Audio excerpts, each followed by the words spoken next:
Captain, we're receiving a transmission. What is its point of origin? It's emanating from the dankest spot in the universe. But that could only be... The infinity base! Blacker than black times infinity is back! Oh my. Hey, this is Matt. Joe. And Becky. Hosts are pre-recorded live from the Mistake on the Lake, and you are listening to Blacker than Black times infinity. There is a story so strange in its implications that it defies ordinary classification. Blacker than black times infinity. I don't care if you've been in a boat for 200 years, fam! If you up, smash that like button! Welcome to Black and the Black Times Infinity. I'm your host, Kr0nus and Blue, coming to you live and direct from the stack. Smoke me out, fam, with that dang shit on my left. Your boy Blue.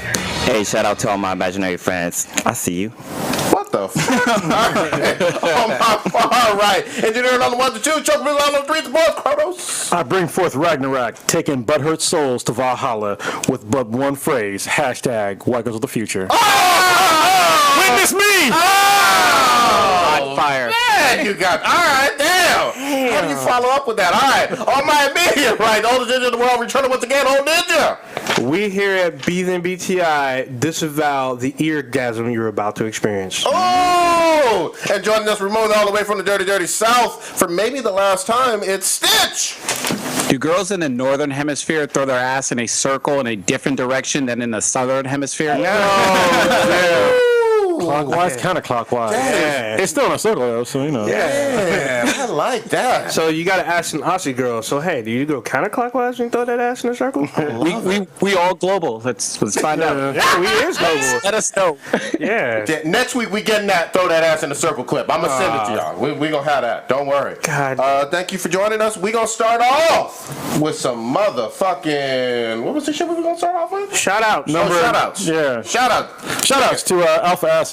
Alpha Acid is a brewery that is over in Belmont. Belmont. Yes. Yeah. They actually have a beer that's called. It's called Blacker Than the Blackest Black times Infinity. Yes, and their inspiration was also our inspiration, which was Deathclock. Yes. So shout out to Tommy who works there. He's one of the brewers that works there. And there's only 2 brewers, which is crazy. Yeah, It's just him and the other guy. Yeah, and that's actually who Blue was talking to when we interfaced with them online trying to get their beer. Yeah. So, yeah, we actually stopped by their brewery on Saturday. Yeah, they have some really good fucking beer. Yeah. They have Strong as fuck, too. Do they have the beer? No. They might have it this weekend, but I'm gonna hit them up and double check to see if they have it. Then we can go. They won't sell us a cake because they're still like small. I mean, they're a brewery, but they're still like a small brewery. Yeah. But I can get some growlers, so I have like a bunch of growlers. I might just empty them out. Cool. The old-fashioned way. I want to do that live taste test of our namesake beer. Yeah. That'd be cool as hell. They had some good beers though. What was they had one that was called Pinky Up. Yeah. That's pretty cool. It was made from wine barrels, which was really fucking cool. Fancy. And they had some that were bourbon barrels or something like that too. So yeah, they were really dark and delicious. Excellent. Good Dark shit. and dank. The quest for Pliny the Younger. What happened with Pliny the Younger, goddammit. Pliny? Yeah, we failed. Yeah. Big time. Twice. Yeah, actually, I could have got it one day, but I was doing jiu-jitsu when they were at the place I was going to go to. Wait. So some people don't know what the fuck it is. Pliny the Younger is one of the top beers in America, arguably, but I've had it multiple times, and it deserves its spot. It's a good fucking beer. The only thing that sucks, though, is that it only comes out one time during the year, and it's usually during SF Beer Week, and it's a double IPA. Is it double or triple? I thought it was a triple, but this year I read somewhere it was a double. Oh, so who's the either brewer? way, it's a Russian River, they're really good brewery, and so if you get it there, you have to wait for a long time to get it. Like you'll be in line for like 4 or 5 hours, and I ain't even bullshitting. Yeah. So yeah, it's up there with what is it, KBS, which is the Kentucky Breakfast Stout, which is another highly sought after beer, another beer that's only out during a certain time of the year. Yeah. And some people have obviously had the Elder, which is like a year-round available. Yeah, right? the Elder is year-round. The Younger is quite expensive to make, so they only make it during certain seasons. So, but it's good as fuck. Yeah, it's funny. They carry Elder at Whole Foods, and there's a lot of people who knows when they're going to get their shipment in. And actually, Whole Food actually have a limit of only 2 bottles you can purchase at a time. Yeah, and they usually sell out like that day, like probably like within like an hour of the delivery getting dropped off. Damn. Like the Elder is fucking gone. The Elder is good too. too. I mean, just the younger is slightly better. So, I don't know if you guys knew, but the whole Pliny thing. It was about what was it, Pompeii? No, tell us. So Pliny, I'm pretty sure it was Pompeii. It was some kind of volcanic explosion that killed everybody. Yeah. It's known as Pompeii. Yeah. There was a guy. It was either Pliny the Elder or the Younger. Saw it happen from far away, and then either Pliny the Elder or the Younger died in the explosion. Oh. So the son saw the father die. And so, Vice versa. I remember that story. yeah. That's awesome. Yeah. Explosion. Yeah, it's pretty good. I like stories with my beer like that. That pussy one was fucking great. Thunder Pussy? Yeah. All right.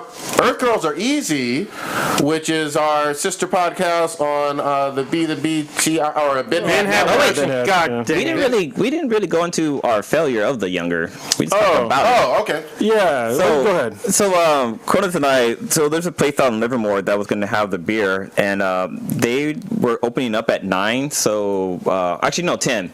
And Kr0nus picked me up from home, and we drove over Well, there. sort of, yeah. I had a flat tire, and then I got to Blue's place and got his car, but I had a really bad flat tire, so that's Yeah. how I was gonna say it was more than a flat tire. Shredded. Yeah, it was like a fucking cannonball went through my goddamn tire. You ran over Pullout. two spike strips.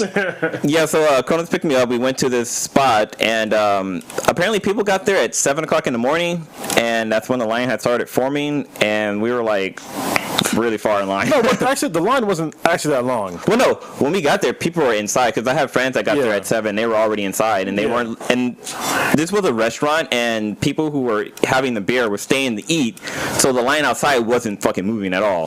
So we were there for like a good hour, like, oh, you want to try to go to the other place?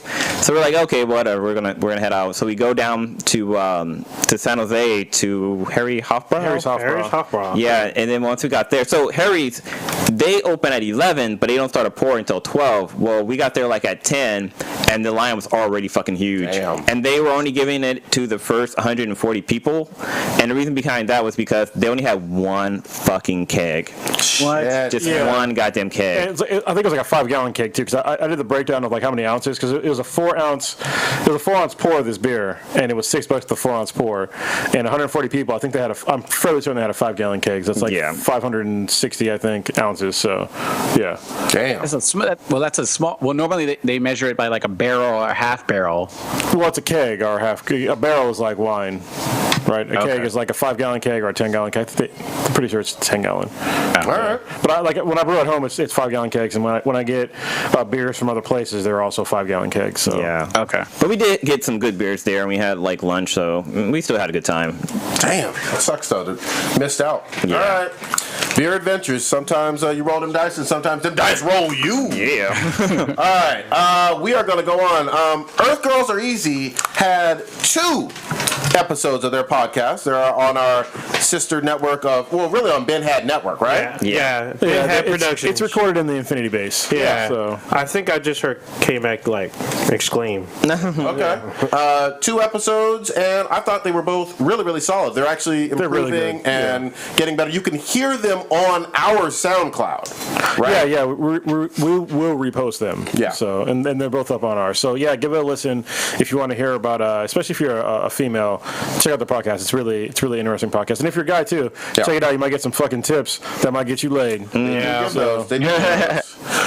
But they got some haterade, like right off the bat on SoundCloud. Damn comment. Wow. And we didn't have a hater for a long time. Yeah, it took a while. It took a while. Do you have? I mean, do we have it where we can quote it? No, I can quote it. So do you know who? You want to put him out there? I'm not going to say the person's name. K-Mac was talking about how she didn't know that black people could be racist until she met somebody's mom. Not my mom, but so this person commented on their video that black people can't be racist. Ever. And this is, I'm quoting now, black people can't be racist. Racism is prejudice plus power. Black folks have no power in this society. Black people can be prejudiced, but not racist. Reverse racism does not exist. Yeah, so that was the thing that was said by a troll. Yeah, but they were serious. And it was a black guy. I'm fairly certain because he commented later, and I had to comment because I don't want to fight their battles for them. But he said some shit where I had to fucking comment, and I will. You guys kind of fill in some airtime in here. I'll tell you what I commented with. Yeah. All right. So first of all, for me, reverse racism is an oxymoronic term. Yeah.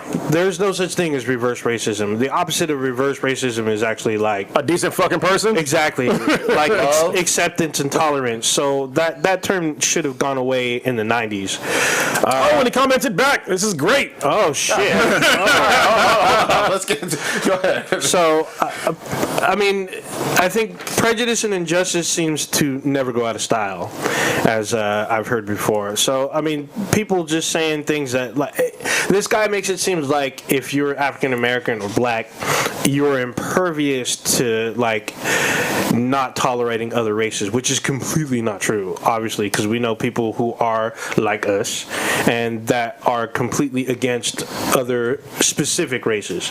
Yeah. So I think this dude is a little misguided on what he's. Well, he's not even just a little. He's I call him a troll because I think he is a troll. Not saying that he wasn't trying to be genuine with his own fucked up things. I think he's being genuine. So we'll tell the whole side of the story now that I have it all up. And he just replied, so I'll say it all. If verbatim. you believe what you're saying, though, are you like an actual troll? Because I normally think trolls just sort of say shit just to get a reaction. I think it almost sounds like he believes it. So I'm a little bit curious to hear his logic, even though I don't agree with it, obviously. But I'm curious to see how deep his philosophy goes. That's why I said it wasn't a troll, because of that. Because exactly what you just said. So I'm gonna. He just responded back 5 hours ago, and I didn't see it until just now. Okay. So I'll tell you what Earth Gurls REZ commented back with. They said actually it's about believing your race is superior to another, which is by textbook definition what it means. Webster. And you can feel superior without having power as a whole. Therefore, anyone who feels superiority over others can be a racist. Yeah. This is all on SoundCloud, right? Yeah, especially when mixed with ignorance. And so this guy came back with, black people don't have any power in this society to negatively affect the lives of other white people. A black person's prejudice equals hurt feelings. White people's racism equals dehumanization, discrimination, and death. Not to mention that black people's prejudices comes from a completely justifiable place. No, it doesn't. Particularly if you came from an older generation where white people gleefully terrorize and brutalize this.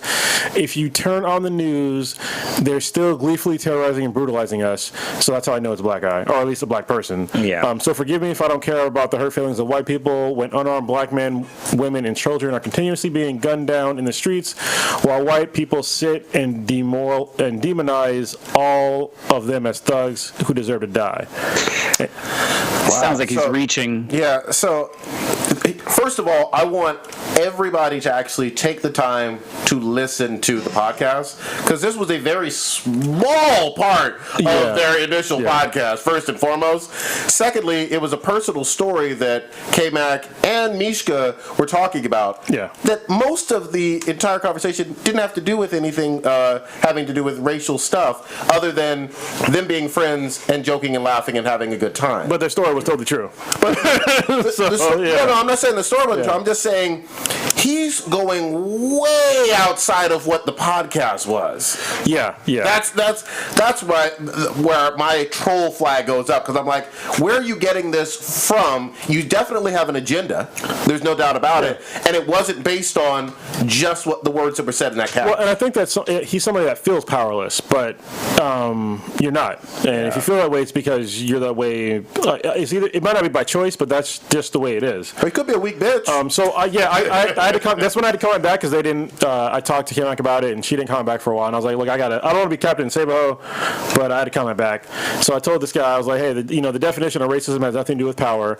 Even if it did, black people do have power. We have a black president, senators, governors, judges, lawyers, police officers, CEOs, managers, supervisors, etc., all with direct power over others. Like me, I can fire a white guy right now. So it's difficult to understand where you're coming from. Sure, there are a lot of black people with no power, but there are people with every race with no power. A KKK member living in a trailer park has the same amount of power as a black gang member in the ghetto. Little to none of this is little to none of this is due to socioeconomic issues. I kind of said that wrong. I said that kind of backwards. But you probably understood what I was trying to say. You get the gist. Yeah, I have seen black people discriminated against other ethnic groups because they believe that they were simply better because they were better than an ethnic group. Yeah. Like believing that African American as a whole makes them superior. That is a definition of racism. Also, prejudice against any ethnicity is unacceptable. There are assholes in every ethnic group. The actions of a few should not reflect the entire ethnic group. Yeah, no shit. And Well said. And you want to hear what he came back with? Let's do it. This is what he came back with. I guess we're going to ignore the fact that the president has been undermined, mocked, and called every racial slur in the book ever since he took office. That hate groups have spiked now. We have Donald Trump as a serious contender for presidency whose supporters are literal Klan members. You can't systematically... Okay, that's what he recorded. You can't systematically oppress people without power, and a handful of success stories does not negate that. But if you have to pretend as if we're all playing on an equal playing field, and that it's just a few racist outliers messing up for everybody else, so be it. That's a delusional mindset that can't be reasoned with. Good day to you. So he just rage quit. So yeah. I would have loved to have him, like, I mean, obviously on the we sort of, yeah, been great. yeah, like just for like a 10-minute thing, just to hear him out and just to go, not to go like back and forth like us for just to demonize him, even though obviously we highly disagree. But I'm so curious because he really deeply believes this, and none of us do. But I just want to like hear his logic behind things and hear him respond like in real time to our counterpoints. Well, but he doesn't want to have a back and forth conversation. That's the reason why I say you can't be reasoned with. Actually, I can, but what you're saying is fucking nonsense. Well, so you can try to justify it more, but by him like just dropping the mic and like quitting, it just shows that he's like a weak person. He didn't try to stay and back his argument up. Yeah, exactly. I left my shit totally open ended. If you want to comment back, then that's fine. I still have responses back to him now, but I mean, he doesn't want to hear it. I'll probably post it anyway. But, and he'll fucking read it and come back, so it's all good. Yeah. Everything he's saying, he's really reaching on like a much broader like aspect of it that's not really what the point he's trying to make is. Well, yeah, because it's not the definition of racism, and even his definition of racism, there still could be black racists because there's black people that have power. Him saying that, look, if the president is called the N-word or whatever, it doesn't matter. He can still fire every white guy in fucking Congress. So, what's really the point there? Yeah. I can't. There's a deeper story to that guy. Well, it's because he's racist, but he doesn't know he's racist. He just thinks he's prejudiced, as if that's something different, as if one is better than the other. They're both pretty fucking shitty. Well, here's my thing. He came in with a clear agenda.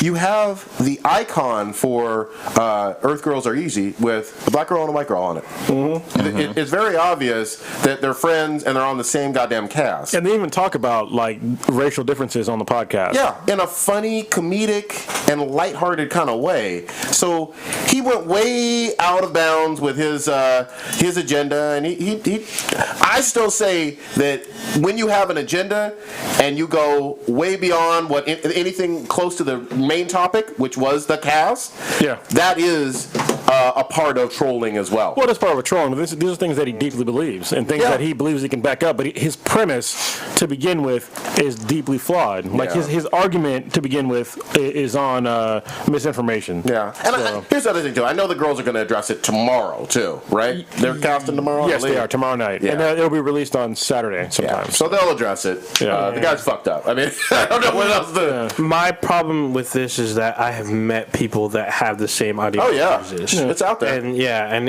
this isn't the first time I've heard something like this from an African American. So that's how I don't believe that he's a troll. I believe this is something that he truly believes and he feels, and he's probably teaching this same ideology to others. I feel bad for him. Obviously, this guy feels powerless. I mean, there was a point when I felt powerless, but I was a child, and then maybe some parts in the Marine Corps. But even then, I still felt power because I became like a supervisor and shit like that. And you can always kill somebody. So, whatever. There's always that. But yeah, I mean, if you feel powerless, then you should probably do something actively to get out of that. Because if you're in America and you feel powerless, there's something very fucking wrong. Yeah. Just on touching little boys and stuff. What the fuck? No, there's people who are powerless. They take advantage of somebody smaller, like a bully. Like a bully would do that. A predator. Yeah, that's true. Yeah, that's Killing cats and shit. Well, I love the whole blame everybody else for your problem. Yeah, no. I mean, if I did that, I wouldn't have got to where I am. And, Speaking of which, we should talk about that hashtag. Well, you want to get into that? Yeah, we can get into it. Did anything new happen with that? What happened? Well, this is kind of actually stemming from Earth Girls REZ. What hashtag? White Girls of the Future. That's the atomic bomb of fucking... It is the atomic bomb. Because Misha... They'll blow up a chat group. Yeah, actually just blow up everything in your face. Because Mishka made like a offhanded comment because she doesn't like it when both Prodigy and myself use it. Oh, you put me in this? Yeah, I'm gonna put you in this. I mean, I use it. I have the shirt. I brought the shirt to the cast, and I've worn it out in public. And the thing is, out in public, I get 3 different reactions. Yep. I get one where, oh, that's right, white girls of the future, and now I'm like, okay, keep stepping, white girl. and then I get the second. That's why he doesn't get ass. Yeah. You could have got free pussy right then and there. And then I get the second reaction where they're like, they look at me, they look at the shirt, they look at me, look at the shirt, and they're like, that's all you, bruh. And I'm like, okay. At that point, that's where I see that their bubble around their world cracked a little bit. Just a little bit. Not enough for me to abate my hunger, but I see a crack.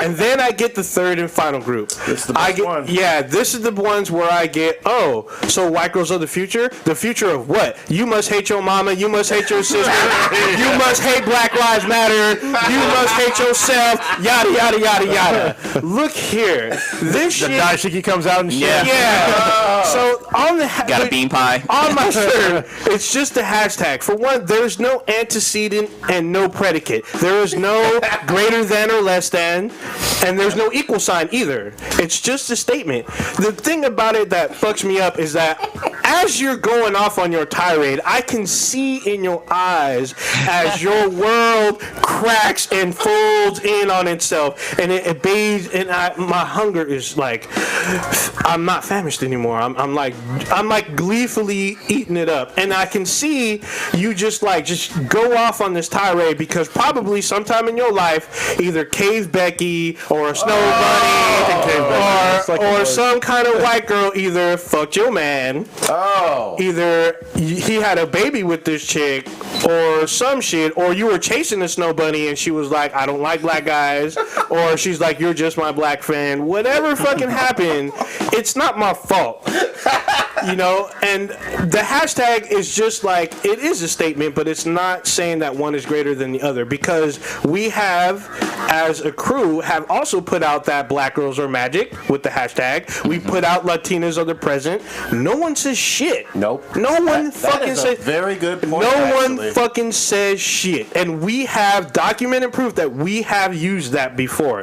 And sometimes in private, in our private little group, which sometimes you might get invited to if you cool. And sometimes out in public where we've actually used it, and it's there where other people can see. But the hilarious part to me is that none of us ever get offended if somebody said white guys are the future. I don't give a fuck. Yeah, exactly. I really don't give a fuck. Exactly. But my thing is that when people see it, before I fucking say anything, I don't even open my fucking mouth, their world implodes, like time and space folds in on itself, and they go off. And I'm sitting there, I think what makes them even more mad is I start to smirk because the inside of me is like eating up their fucking, like, their destroyed world.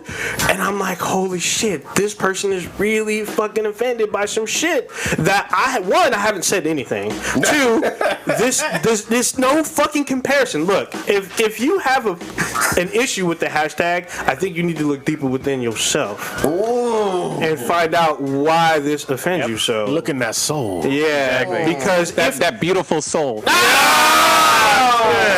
we have laughed about that a few times. Stitch, please explain it at some point very, very soon. Because we gotta have the hashtag beautiful soul. Yeah, that's a great hashtag. But were you still going on this? No, my thing is that if you're gonna get offended and I wear this shirt, I'm gonna be gleefully laughing on the inside. I'm probably gonna be quiet, but if I get a huge smirk on my face, which I probably should stop, maybe not, but that just means that I'm probably famished and you're still trying to feed me. Your tears are delicious. Oh! Hey, did Shelby ever wear the shirt and take a picture with it? I don't know. You have to ask Stitch. Yeah, Stitch. Put it on Twitter. Oh, it is? She took the shirt and we put it on our either our Facebook page or our Twitter. I know we tweeted it out. Ago. Yeah, probably. So what I might do is I might put all the hashtags we use all on one shirt. In the extra medium shirt. Yeah, but we'll see. I mean, it's just fucking funny. There's only one grenade though. Yeah, that's true, and it works 100% of the time. I'll just drop it the fuck around. I'll drop it and then unfollow the whole fucking thread. I was like, I don't give a fuck. Have fun with that shit, bitch. So, troll tip: if you ever want to fuck up any thread that's going out of control, putting in that hashtag. Yeah, no matter what it is, it could be about fucking motorcycles or some shit. Drop that hashtag and watch that fucking shit implode. Yeah, That was their mom. that is. It's so true. It's basically, it's like the equivalent of going like, on a group. It's fucking great. Nice. All right. Let's do some listener questions. Oh, Because we had some good ones. oh Shit. First, we're gonna start with the new one because there's one that we'll get to later. But this one was from Redbone Waifu Thick Deliciousness Autumn Only, Oh shit. who was asking, what do guys mean when they see a hot thick girl and say no pullout, which can also be hashtag no pullout.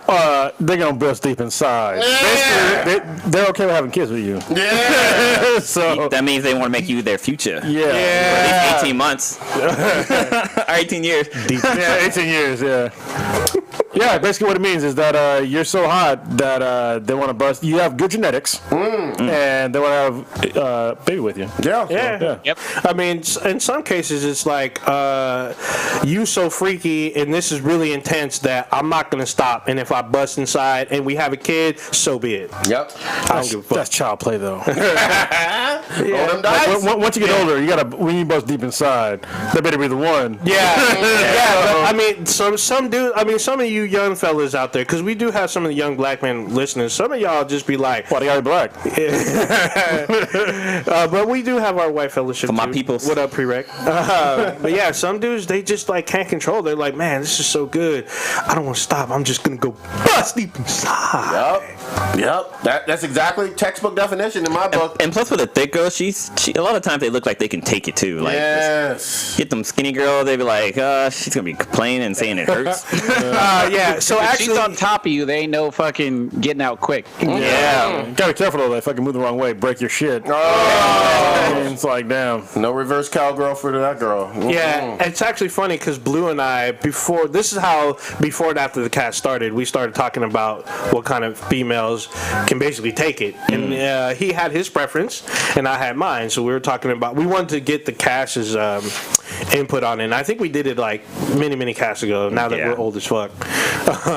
But yeah, it kind of stems from, I think, kind of that too, to answer Autumn's question. Some dudes know that some girls that are a little thicker can take it. And this is actually through human evolution. I believe I talked about this before on the podcast. That a woman with a large breasts and wide hips, it's showing a man on a primal level that you're gonna feed the child. Obviously, you got big titties, so you can feed the kid. And you have the wide hips mean that you're not gonna have a problem with childbirth. Yep. Yeah. So It's evolution. evolution. Yeah. If you small waist with a big behind. if you think you are Sit up, quintessential look from no pullout thickness, you can, of course, send us a pic. Hit Prodigy in the DMs. Yeah, in the DMs. Yeah, not on our actual Hashtag couch life. For real. Gotta hit Old Ninja in the DM. Yeah. I'll just forward them on to you, Prodigy. It's all right. For y'all listeners that don't know, there's only one single person on this entire podcast, and it's Old Ninja. Old Ninja. Find that dude, blow up his DMs, single as fuck. Girls, get at him. Snapchat me that pussy if it's cool, though. You could be saving some lives. You know, Old Ninja might snap one day, kill us all, and a whole college. So starting with the infinity base, I throw that ass in a circle. I don't want to fucking die. I don't want to fucking die. Hey, the day I show up with a trench coat, y'all might be fucking fucked up. I'll jump out this window. Roll up in here, witness me!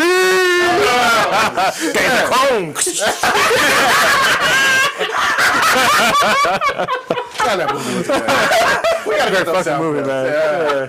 All right, what else we getting into? What about this Yelp bullshit? Who had that? Oh, that was me.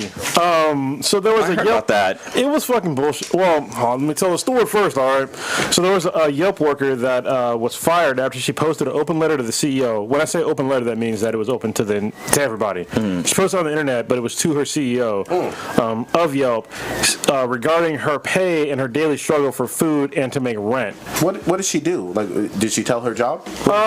She didn't. I forgot what her actual job was. I think she's like an analyst maybe of some sort. But she said after taxes she made $8.15 an hour. But she said after taxes. So that's why I don't like her saying that. Because I want to know. She probably made like 10 or more an hour. Yeah. You know, before taxes, which is kind of what matters. And she was saying how basically that she goes to bed. She has to drink water so she doesn't wake up to stomach pains in the middle of the night. And she was basically, it was kind of like a sob story. But then I was like, man, that's fucked up. And then I thought about it. I was like, look, you made a rookie mistake, like a super rookie mistake. If you're out there and you're young and you're looking for a job and you don't calculate in how much it costs to get to your fucking job and how much your rent is and all that shit, then, you know, you're stupid. Yeah. That's the way it is. I'm sorry, but you're stupid. It's a mistake that you've made. So basically, she had to commute into San Francisco. She's local. Yeah, but she still headquarters is here. Yeah, but she commuted. I think it was from Concord, maybe. Oh, that's not even. But so after rent and her commute, she had like no money. But it's like, look, if you do the calculation, and if you come out basically even from getting to work, then you should just be on unemployment and look for your job. Like look for a better job. Like you can't get a job that's cutting even, and it's up to you to do that fucking math. It's not up to the company. It's not the company's fault. If you lack the skills to get paid more, that's your fault. Can I ask this question though? I mean, unless she was like under contract for a certain amount of time, which I'm assuming she's not. I haven't read the letter. Yeah. There's nothing that prevents her from getting another job. That was another thing. Yeah, it's like you got to leave your job. I mean, if you're not getting paid enough, you leave your job and get a higher paying job that can support your lifestyle. Or even like take on a second job, or even a third. Fucking be like Jamaican. Yeah, it doesn't make any sense to me. But she was like 22 years old. I mean, she was young and obviously fucking retarded. Maybe because look, I've been offered other jobs before, but immediately what I do is I sit down and be like, look, because right now I work from home most of the time. All right, and so if somebody offers me a job, I have to automatically calculate in if it's far from me. I can be like, all right, look, if it makes me come to the office, I have to calculate in how much gas I have to spend on my car and maintenance costs. Yeah. Right? And I drive a fucking sports car. I also have a motorcycle, but still, if it's raining, I got a fucking sports car.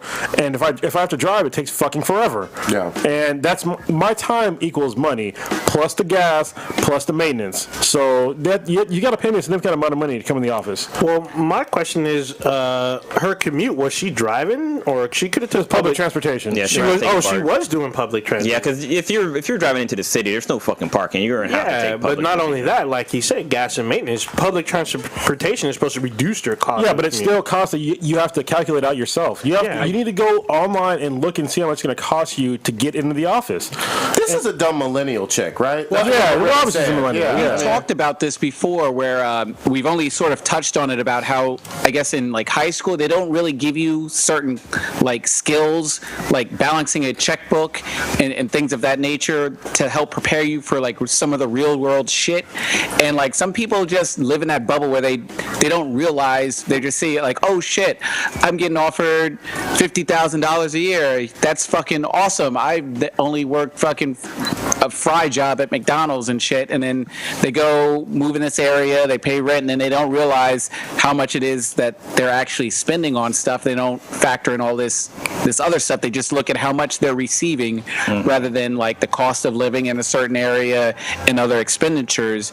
And I'm not going to blame it like all on the school system, but it's something that, I mean, less educated maybe people don't realize that they should take into factor.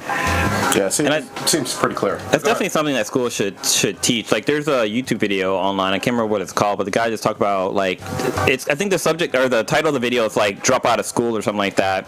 And the guy's just basically telling you like how school doesn't teach you what you need to know in life, but you will know like the quadratic formula by memory. Yeah, I'm pretty sure. There was some athlete I was reading a story where he was thinking about going pro, and like his mom was like, "Here's my checkbook, balance this, and you can go." And like he couldn't, so he realized, yeah, I need to stay another year in college. Yeah. So what's the weird thing for me? So I'm the only person on the podcast that never went to college. I'm pretty sure, right? All the rest of you guys did. Yeah. And so for me, college didn't make sense. And it's like a lot of people get forced into college, and it's to me it's dumb. Like if you don't know what the fuck you want to do, don't go to college. You're just gonna waste money. And for me, a lot of people that do go to college, they kind of start behind when they come to the. So I'm an IT guy, and so especially in the IT field, if you go to college, you're at least 4 years behind like everybody else that didn't go to college. And so it's kind of weird. I understand for like if you're gonna be a doctor or some shit, obviously go to fucking college. But if like there's a lot of fields out there that you don't need to go to college for, and that they're kind of pushing you to go towards, but it doesn't make any fucking sense. Our current educational system was based on, I think it was a Russian system, and it was to make workers. It wasn't to make entrepreneurs. It wasn't to make people rich. It was to make workers. And I don't want to be just like some fucking worker. Like I want to own a business. And nothing in school teaches you the skills that you need to make something for yourself. Yeah. But that's why they purposefully leave out shit like finance and there's no critical thinking skills either. They leave out all that shit so you can fend for yourself. Like high school. But you need critical thinking skills. Yeah, I mean, actually, nowadays they try to tailor classes to incorporate all that. Because I know where I go, where's critical thinking? Critical thinking is required. In college it is. Yeah, in college it is. In high school. Yeah. Oh, in high school. Not in high school. No. Yeah. No. But in college, yeah, critical thinking, finance, like in college we're required. Do you see the problem there though? Yeah. If you don't understand critical thinking in high school, you might not understand that college isn't for you. Oh, true. There you go. Yeah. And also, you're paying these people to teach you this. Yeah, that's the college level. Well, there's also the whole legacy thing, because like if your parents went to college, they're going to influence you into going into college, and also there's also benefits. Like if certain colleges, if your grandparents and parents went, you can go for free. Yeah, pretty much. That shit. We're getting way off topic. It sort of bothers me as well. Like the whole. It's one of those things where it's like the legacy system, right? Where you just keep passing. I understand that you want to pass down shit to your kids, but I don't know. For me, college is weird to me. All right, it's weird for me. Like if you went to college and I guess you paid for it, then your kid gets in for free. Yeah, like you do. And it trickles down because if they go to the same college you do, their kids for them pretty much goes for free. Yeah, but I appreciate hard work, and I think that everything you get in life should be worked towards, and that's just me. No, I hear y'all. Now, the young chick is crazy though. It's crazy. She wanted like a pity party, but she got fired. I don't think I would have fired her if I was her manager. I would have talked to her first, like had a deep conversation about shit before I potentially fired her. I'm feeling like there was probably other things already in the works and on her file that the boss was like, this chick ain't worth it. You know what I mean? It was probably the last straw. Yeah, I could see this being a last straw. She was saying how she would come in because like where she worked, she got free snacks. So she probably ate up all the fucking snacks. Yeah. Plus, like who sends a letter to the CEO when you're like way at the bottom of the fucking An totem pole. open letter. That's like Yeah. me sitting. I can't even say because you know where I work. Yeah. I work for a very well-known company, so Yeah. We should segue into something Blue was talking about before What you we got? get into TVs. What you got? What was it? Look at the list. What the hell? Oh, TV shows having a lot of interracial relationships going There on? we go. Oh, okay. That's So, like- examples? So I actually got a few examples. So like for example in Supergirl, you got Supergirl. She has a thing for the black. every fucking chick in that show. Wait. Save it. We didn't talk about it yet. What was I gonna say? What? Damn it. Because we're not going to. No, because we haven't. I just said every. I didn't even say who the fuck. I know what you were about I to didn't say. say there's nobody new. I didn't say none of that shit. Okay. Everybody has a thing for Jimmy God Olsen, damn, basically. everybody, yeah, they all want that BBC. Everybody. Yeah. But then there's that. There's Fucking old ninja killed my joke. I blame old ninja. All right, what else? I destroyed somebody's world. Shit, what other show? In the Flash, you got the Flash has a thing for Iris. Diggle? Yeah. I don't even watch the show. Oh, bad. God damn it. Damn, what other shows? There's a couple. I can't think of them right now. I wasn't ready. All right. Well, But no, so I just think it's what's interesting that like there's like a lot of interracial couples happening on TV shows, and like you haven't seen any much information about it in the news. You don't hear anybody like complaining about it, or like there's fucking riots going around. Like, why is Supergirl like trying to get with a black guy? She's a wholesome white girl. Like everything seems pretty cool with that, right? Well, I think it depends on the genre of show. Wait, have you heard backlash? No, I know that NBC has received some backlash on some of their shows or whatnot. Like when what's that show? Revolution was on, and they showed when they showed that one of the characters, Giancarlo, I forget his last name, the guy from Do the Right Thing. They showed in the second season that his wife was white, and there was all kinds of racial shit on like their like board, and NBC refused to comment on them because it was an open like bulletin board, but they just like all kind of tirades were just going all up on there. Hold on, we missed the titty story from Matt from Pre-Rec Live. Oh shit! This is pretty awesome, actually. Titty story. Yeah, it was a titty story. His wife is there, Becky's there, so I'm assuming it's okay, Matt. It's on there. Hopefully they didn't type this in secret and shit, because now she's gonna know. He said that he almost suffocated under some titties in college. Oh! Girl had D's. I'm short, she wasn't. She leaned forward. I was like, damn. That's pretty good. You know what? He said he seriously had a moment of panic where he thought he was gonna die. No way to signal. She thought I was spanking her. You couldn't tap out.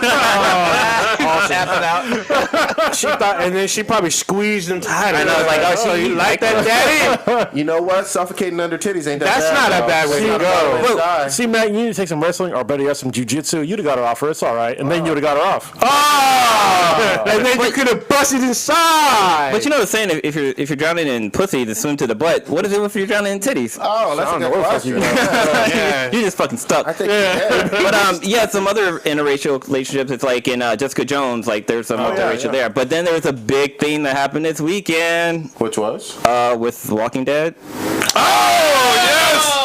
Yes, that was great. That's a good segue. That shit blew up Segue. the internet. I like that. That's nice. So it's the Rashon. Yeah. The Rick and Michonne. That was from Rashon was coined by, what's the guy's name? Talking Dead. Talking Dead. Chris Hardwick. Chris Hardwick, yeah. okay. I don't want to steal jokes and shit. Yeah. Okay, for sure. Who wants to go in? Spoilers, obviously, for everybody who didn't see The Walking Dead, but fuck y'all, you should have watched it.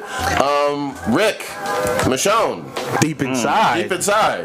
What the Some of fuck? that brown sugar. I mean, can we honestly say we did not see this coming? I actually didn't. Well, Ben had seen this. I thought it was going to be Daryl and Michonne. I thought it was Daryl and Harold. But see, I thought it was Carl. he's gonna bust one-eyed inside. He got a one-eye This is snake. in the books. And, like I knew it was coming. I just didn't know if they were actually going to go through with it or not. But it's in like the actual comic book series and everything. Right on. It's, So if you don't know what? No, go ahead. I was gonna say if you don't know what we're talking about, Rick and Michonne ended up hooking up at the end of Walking Dead. Spoiler. Oh yeah. But it was really funny because when they were grasping hands, the first thing that popped in my head was, "She's got jungle fever." She's got jungle fever. You know that Stevie Wonder song? Or the actual. Well, it was a movie too. Yeah, too. but it was a Stevie Wonder song. I didn't see this coming at all, for shit. I really didn't. I saw this coming last season because they kept getting closer and closer. And She was giving Google eyes on the couch, so I was like, no, I'm talking They live about in the like, same house together too. Yeah, that's true. But Yeah, like even in at the season- beginning of the episode when they're like, it almost looks like they're like a family and shit. Yeah, it does. So They're in for, the bathroom and stuff. oh, true. Oh yeah, I forgot about that part. For me, it kind of started after the prison separated because it was Michonne, Carl, and Rick. Yep. And Rick was getting closer, and then Carl and Michonne were getting closer. Rick saw that because Carl was kind of in a dark place, and she kind of pulled him out, and we learned more about Michonne. But then you see Michonne and Rick like kind of leading the group, and they were getting closer and closer. So I was just waiting for this to happen. I'm all, this is going to happen eventually, and to me, it finally did. I got no sexual vibe from Michonne. She's obviously man. a badass for so many years on this show. She is, but I never got the fact that she was horny. yeah, you know what? Go back and watch, especially when they got to Alexandria. Like you can see that dynamic still there. Yeah. So I think if you look a little deeper, you can see it. It's there, and I think this is finally that moment where it went down. And they've been through so much shit together. It's like they just, I mean, sort of drawn to each other. It's like an alpha female, alpha male. They're just like, all right, we're here.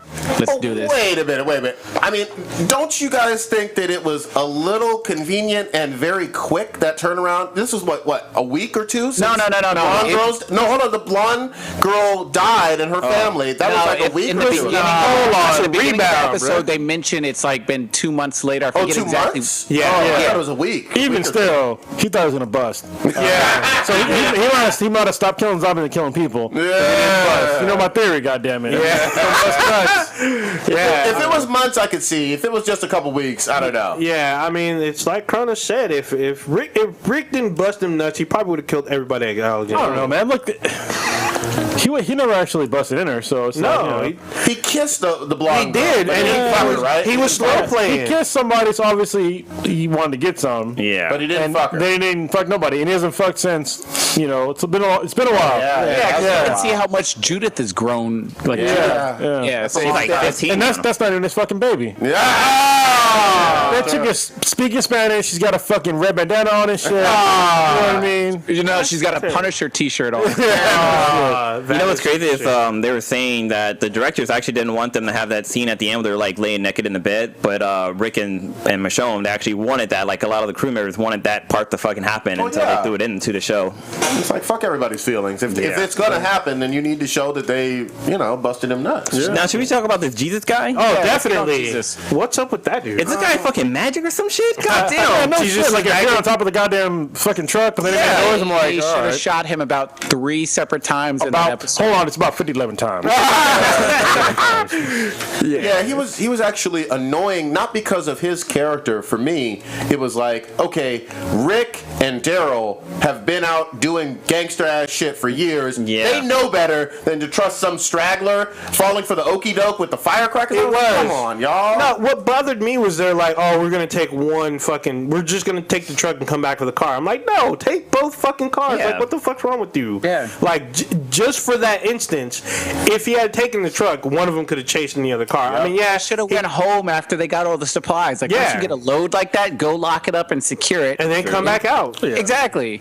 But I mean, Jesus got skills though. Yeah, he did. He was fucking him up. He Played the shit out of him. Or how about this? After the 5th time that he fucking escaped, shoot that motherfucker in the leg. You know what I mean? Shit. Chop off a hand. Something where it's like, hey, you know what? I'm a little too fucked up to do my goddamn Jesus magic. I think this whole thing, like, because I think in the beginning they were talking about how, like, eventually we're going to find food and we're going to find more people. So, and then you see Rick trying to, when the guy's leaving, he tries to ask him the questions because he kind of wanted to bring him into the community, but then he realized that he was fucking.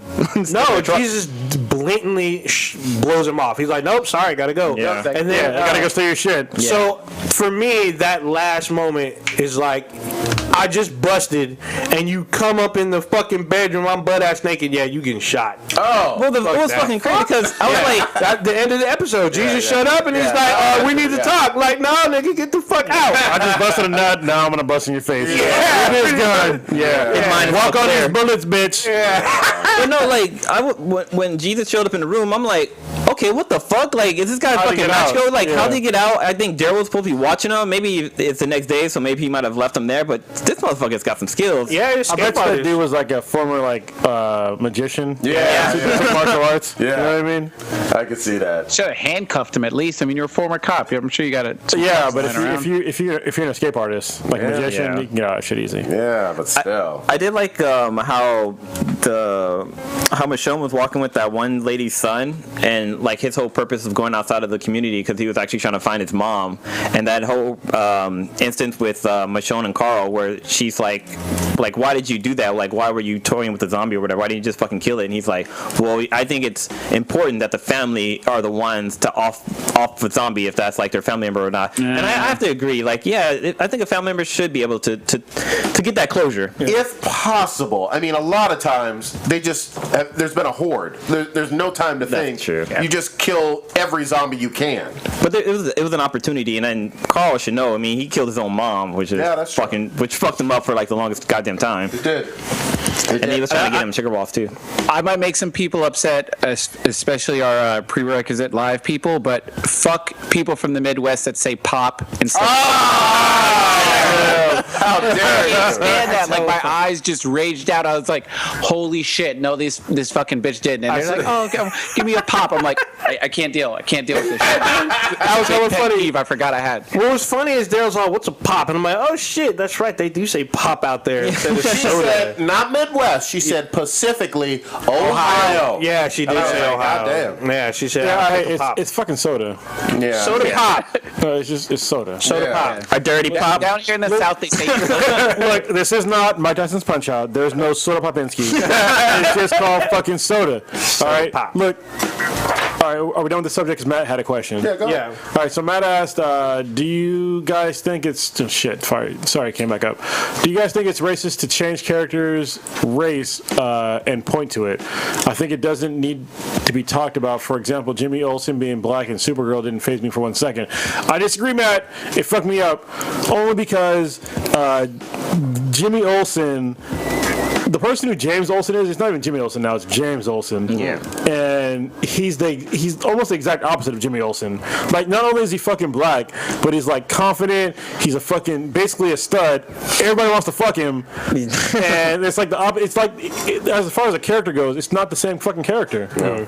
Like, it's nowhere even near, you know? It's weird for me that they did that. Well, also in the Man of Steel, Perry White is black. It's played by Lawrence Fishburne. But he was sort of more of like the same type of person. Well, he had a minor role too, so Yeah, and it was didn't minor. really matter. But yeah, the whole Jimmy thing with in Supergirl, it's just weird to me because it's just like it's not the same person. They should have made another character that worked at the Daily Planet and put him in Supergirl. That'd have been fine with me. But the fact that I don't care if he's black, it's just the fact that it's not even the same type of character. Well, and I'll point out one improvement because obviously I don't watch Supergirl, but I think that from the Ultimate Universe with Marvel, Sam Jackson's Nick Fury made me care about Nick Fury when I didn't give two fucks. I've seen it work. It's weird though because there's almost like there's two Nick Furies. I think even still in the same universe. Yeah. There's the white guy and the black guy. Isn't there one in the black one Ultimate? was from I think the Ultimate. Yeah, Universe Ultimate Nick Fury. initially. Yeah, and then it but it took over for the MCU. You know what I mean? Yeah. There's just Nick Fury as Sam Jackson. Well, I can see that being like with the 007s, like once, like they keep changing who the 007 is, and they kind of make reference of that in the movies. And But they're stuff. still similar. Even with Nick Fury, it's still the character is still the same. He's still a sneaky motherfucker that can't be trusted and doesn't trust nobody. That's true. Yeah. No, I'll give you that. I just think he took that character to a level where a lot of people care about Nick Fury, who didn't give a two shits. Well, I think he had more charisma. I think he had more, I don't know, just pizzazz. No. So you haven't read the Secret Warriors? Yeah, no, I read it. Yeah, White Nick Fury was he's pretty badass. He was. I'm just saying that the character of Nick Fury, and that came out after Avengers: Age of Ultron right? Secret Warriors? Yeah, No, right. it was a while ago, but it was still during the Black Nick Fury days. That's what I'm saying though, is that there's two Nick Furies they're both basically kind of the same. I wonder if and they have different titles. One's like Colonel and one's a general, right? I wonder if Carl will ever become a Nick Fury. Who? Maybe. Cole.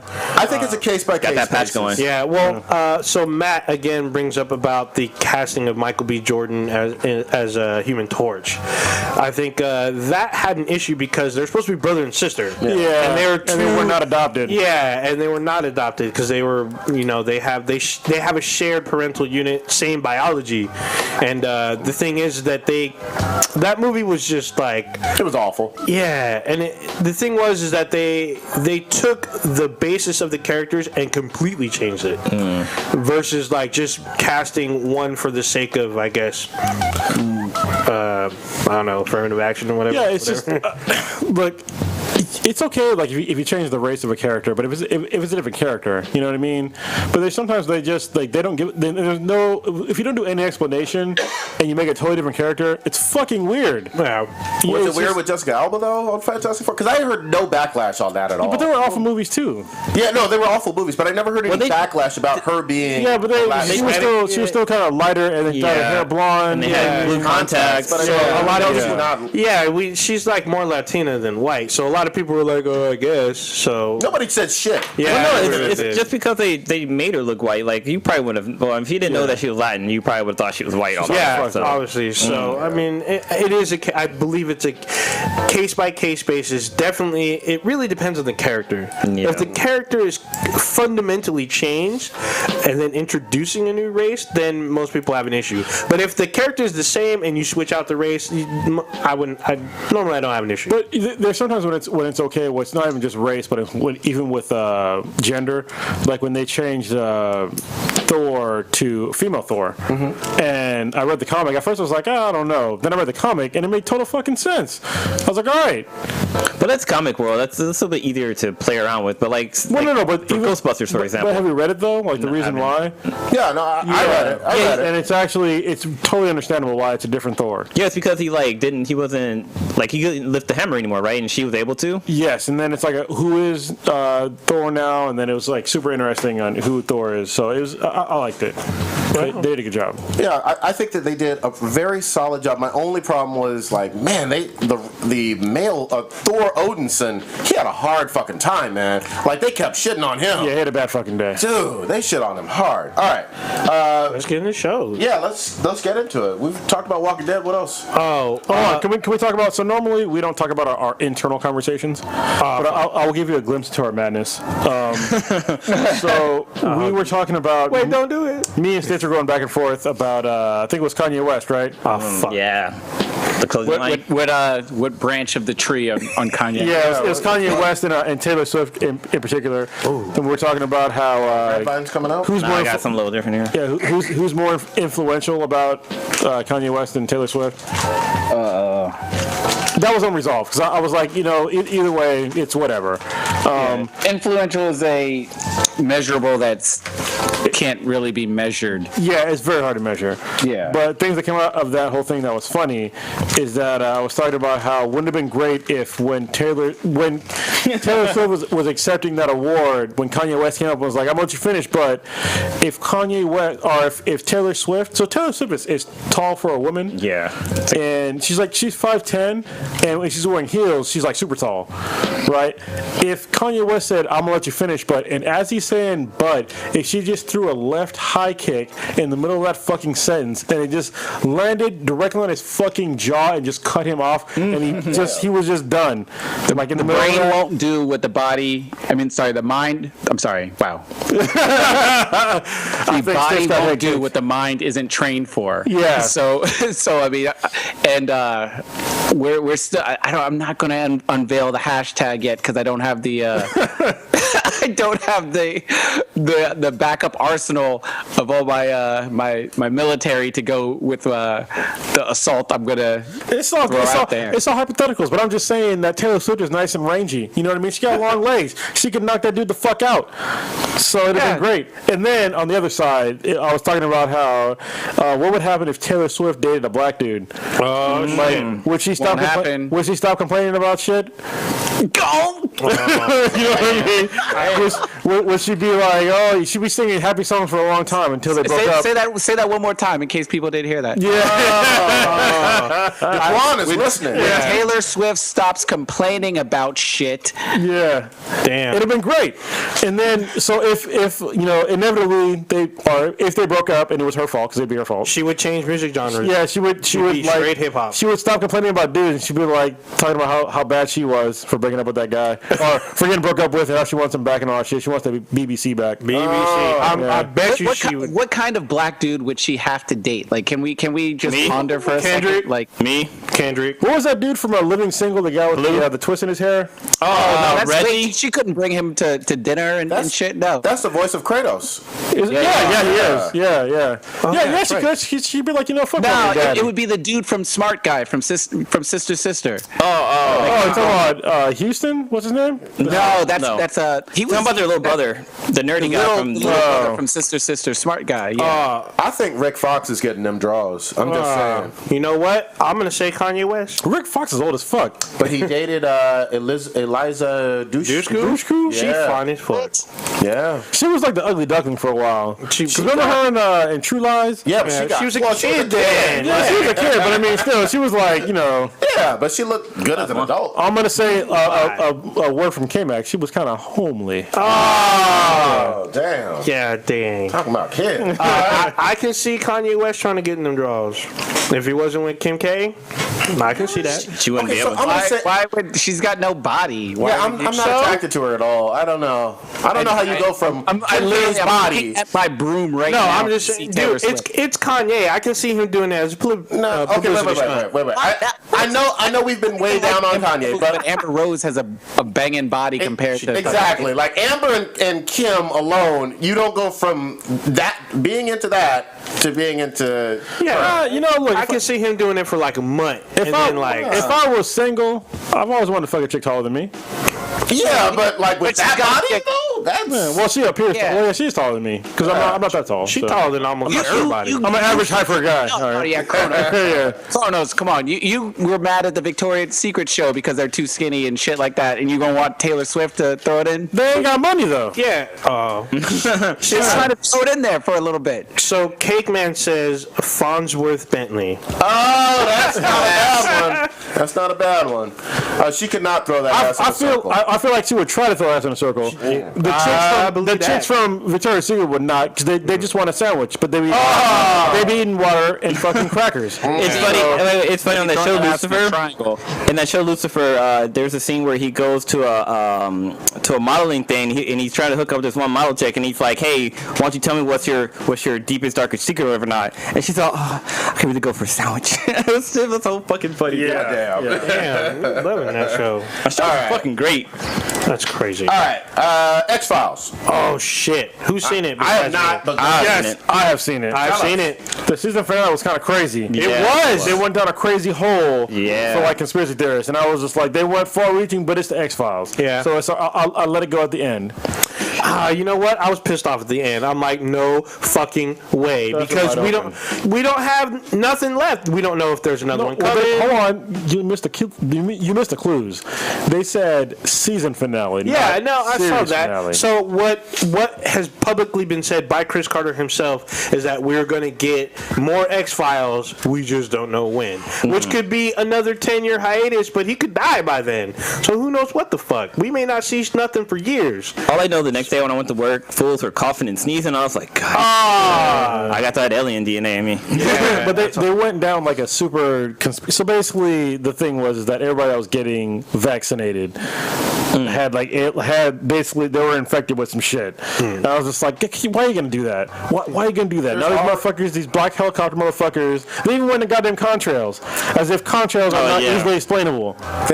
Okay, god damn it. But it's X-Files. Yeah. They weren't saying it was truth. It was X-Files. Yeah. But there's already so many idiots with vaccination shit. That's what pissed me off. But I was like, but it's X-Files. Yeah. It was crazy because it was like watching an X-Files version of Contagion. Yeah. And it was cool because like you don't really see this kind of scope on X-Files, like where the city is like imploding, people are out in the streets rioting,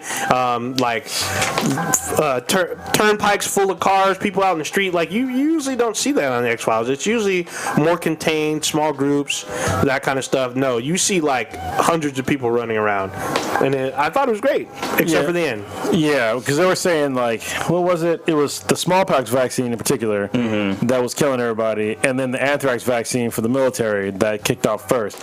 And I've had the anthrax vaccine. That was a bullshit vaccine too. You know, I could have sold one of my nuts for like $30,000. Wow. For getting the anthrax vaccine. God damn. Yeah. Damn. Meanwhile, and here's the thing, I saw this on a great meme or whatever, but all the people who believe in the elaborate U.S. conspiracies and all that shit, our government can't fucking open an iPhone. But they can! They can! I know, but like, meanwhile, they're having an actual court case over that shit. Yeah. You know what I mean? Like, one fucking phone. Yeah. How about use their money for other shit? This is what worries me. There's something else going on that we're totally missing because of this. Because they already fucking can monitor all of our communications. It's already been proven. The NSA can do that. And if you can go online and just Google, how can I unlock an iPhone? I can do it right now. I had to do it for my fucking mom. Yeah. Like a couple of weeks ago. Yeah. And you can just Google it and figure it out. Like, why the fuck are you going to Apple? Like, oh, we need to put in this back door and all your shit. No, just go online, Google your shit, and unlock the goddamn phone. I know a couple shops. They invented spy gear. You know what I mean? Like, well, I heard apparently it was like a government phone. So Yeah, I'm that's what I heard too. What the fuck? You can't. What? it's your technology. Yeah. Yeah. So what the fuck? All right, so X-Files happened. Yeah, X-Files happened. Yeah. I mean, personally, I enjoyed it up until the end. It left me wanting more. Well, that's good though. Yeah. It is good, but it's still kind of. I did like the fact that they brought back Monica Reyes, which was pretty awesome, and we get to see Cancer Man back in full evil form. Cigarette Man. Yeah, he was in full evil form, and it was great. I'm glad he's still alive. Yeah, That guy was fucking creepy he's as fuck. fucked up. Yeah, they showed what happened to him. It's all he literally like looks like his attitude. Wow. Okay. All fucked up. I think Mass Effect deeply borrowed from that influence. Dude, Mass Effect borrows, I think, more from BSG than anything else. Yeah. There's a lot of shit in there. I missed that guy. I'm waiting for Andromeda. Oh, I can't. Wait, let's get Stitch in here, though. Didn't you have something for TV, Mr. Stitch? What the for fuck are you TV? doing? Is it talking about anime? Yeah. No. Oh, we're jumping to anime right now? Well, Yeah, was was it that- anime or TV that you had? No, anime was Assassination Classroom. I'm trying to think. Oh, yeah. Well, I finally saw it. But, oh, all right. well, Arrow last week I thought was good. What'd you think, Stitch? Oh, yeah, I did watch Arrow. That was really good. I'm gonna get a bear. Y'all can talk about bullshit shows. This guy. I heard today's episode was pretty good. I didn't get a chance to watch it yet. Yeah, I'm watching. But yeah, it looks like my girl's got her feeling back in her lower hemisphere, so I can dream of putting it inside of her. Oh! Felicity. But, damn. She's about to don't start see that walking pill. again. And I was like, oh shit, she can walk. That's gonna be awesome. Yeah, it Hopefully. should be cool. Hey, And you then, spoiling shit, goddammit. We haven't watched it. No, it hasn't happened yet. It happened at the end of Buddies. last week's episode. Yeah. He hasn't seen tonight's episode. But it didn't happen. Yeah, I don't know if she. We don't know, Whatever. yeah. But yeah, at the end, he presents her with like this Possibility. this like microchip that can be sort of implanted in her spine, and it can help her walk. Like in theory, they don't know for sure, but it's supposed to like help her walk. And I'm like, oh, that's so sweet. Yeah. See, that's kind of my problem with the show. Like, Palmer, he had those technology that he used to kind of help cure him with his like brain tumor and stuff like that. Yeah. Like, But why isn't he in the show trying to fucking help her? he's not there. Because he's on Legends That's of his Tomorrow. ex-girlfriend. Yeah. Well, not there. Not only that, But he's she jumping saved through his time. life. She saved his life though. He's jumping through time. He doesn't even know what the fuck's going on. But she got with hurt this. before they left. Yeah. Oh, it's just, I'm not- he got hurt after. It's kind of a mess that it has way too many people on it. I- but it is getting better these Yeah, last the last couple I'm not- episodes have been good. I was gonna say I'm sort of falling out of favor of Legends of Tomorrow. That last one was good though. Yeah.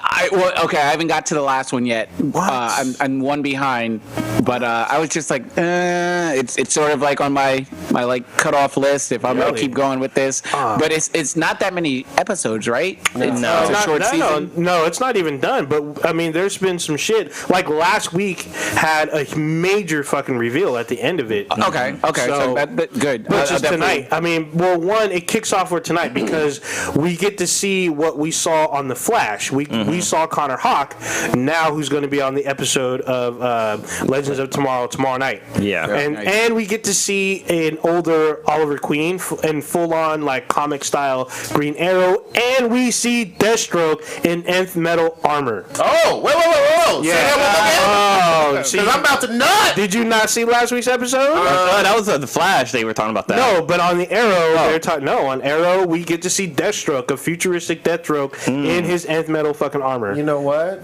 I can only get so erect. Yeah, so I can't, and this is on tonight. I can't fucking wait. And then last week's Arrow, they were talking about what I was talking about after Comic Con is that Vixen will be live and direct on tonight's fucking Arrow episode. that is true. I That's- can't it's- fucking wait to see that all shit. right. And I looked it up. It's actually the same actress that voiced Vixen in the cartoon short. The half an hour season is playing the live action version of her on the show. I actually had problems with Arrow last week. Like that whole scene in the beginning was cheesy as fuck, dude. What whole scene? With the whole, they were like tracking the woman in her car and stuff like that, and they were like jumping over shit with the motorcycle and stuff like that. It's like this shit is fucking pointless. Like why? No, they've been doing, and all they do is lose her. They've been doing that kind of shit. Oh yeah, she disappeared. But I mean, the fight scenes were way better than they had before. yeah, they were. They had that crew. It was a squad versus squad. The chick with the nail gun was pretty fucking dope. That was cool. She fucked up Canary's face. Yeah. That shit was fucking dope. And we get to see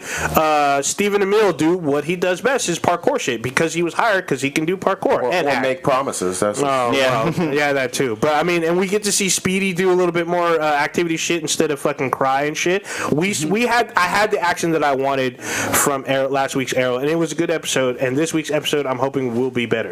I feel like Nissa can definitely throw that. Oh in the yeah. circle. See, you haven't seen Spartacus, and she's naked like 80 to 70% of the Well, show. she got moves, so I think She she's does have flexible moves, with it. but I mean, if I was Oliver, I'd be like, well, let's make an heir. Heir to the demon. There you go. All right. Get into Flash.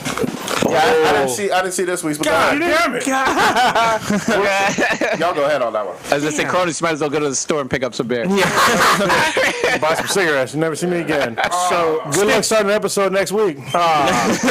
Stitch, did you see yesterday's The Flash? Well, let's talk about last week's Flash. Oh, no, we already I'm did. behind on Yesterday's Flash. I'm going to marathon. I plan on marathoning Flash when I get out there, and I have retarded amount of time to kill. So I'm just going to abstain from Flash, but go ahead and talk about it. I guess we can hold off because there's Yeah, a we huge hold on. spoiler at There's the a end. lot of shit that goes down. Yeah. No, talk about it for the chat group and everything. Well, it's I'd rather wait. Yeah, 'cause let's wait. we'll wait. Supergirl. Now that Kr0nus is here, talk about Supergirl. Okay, I watched Supergirl. Yeah, this motherfucker. I'm still watching it begrudgingly.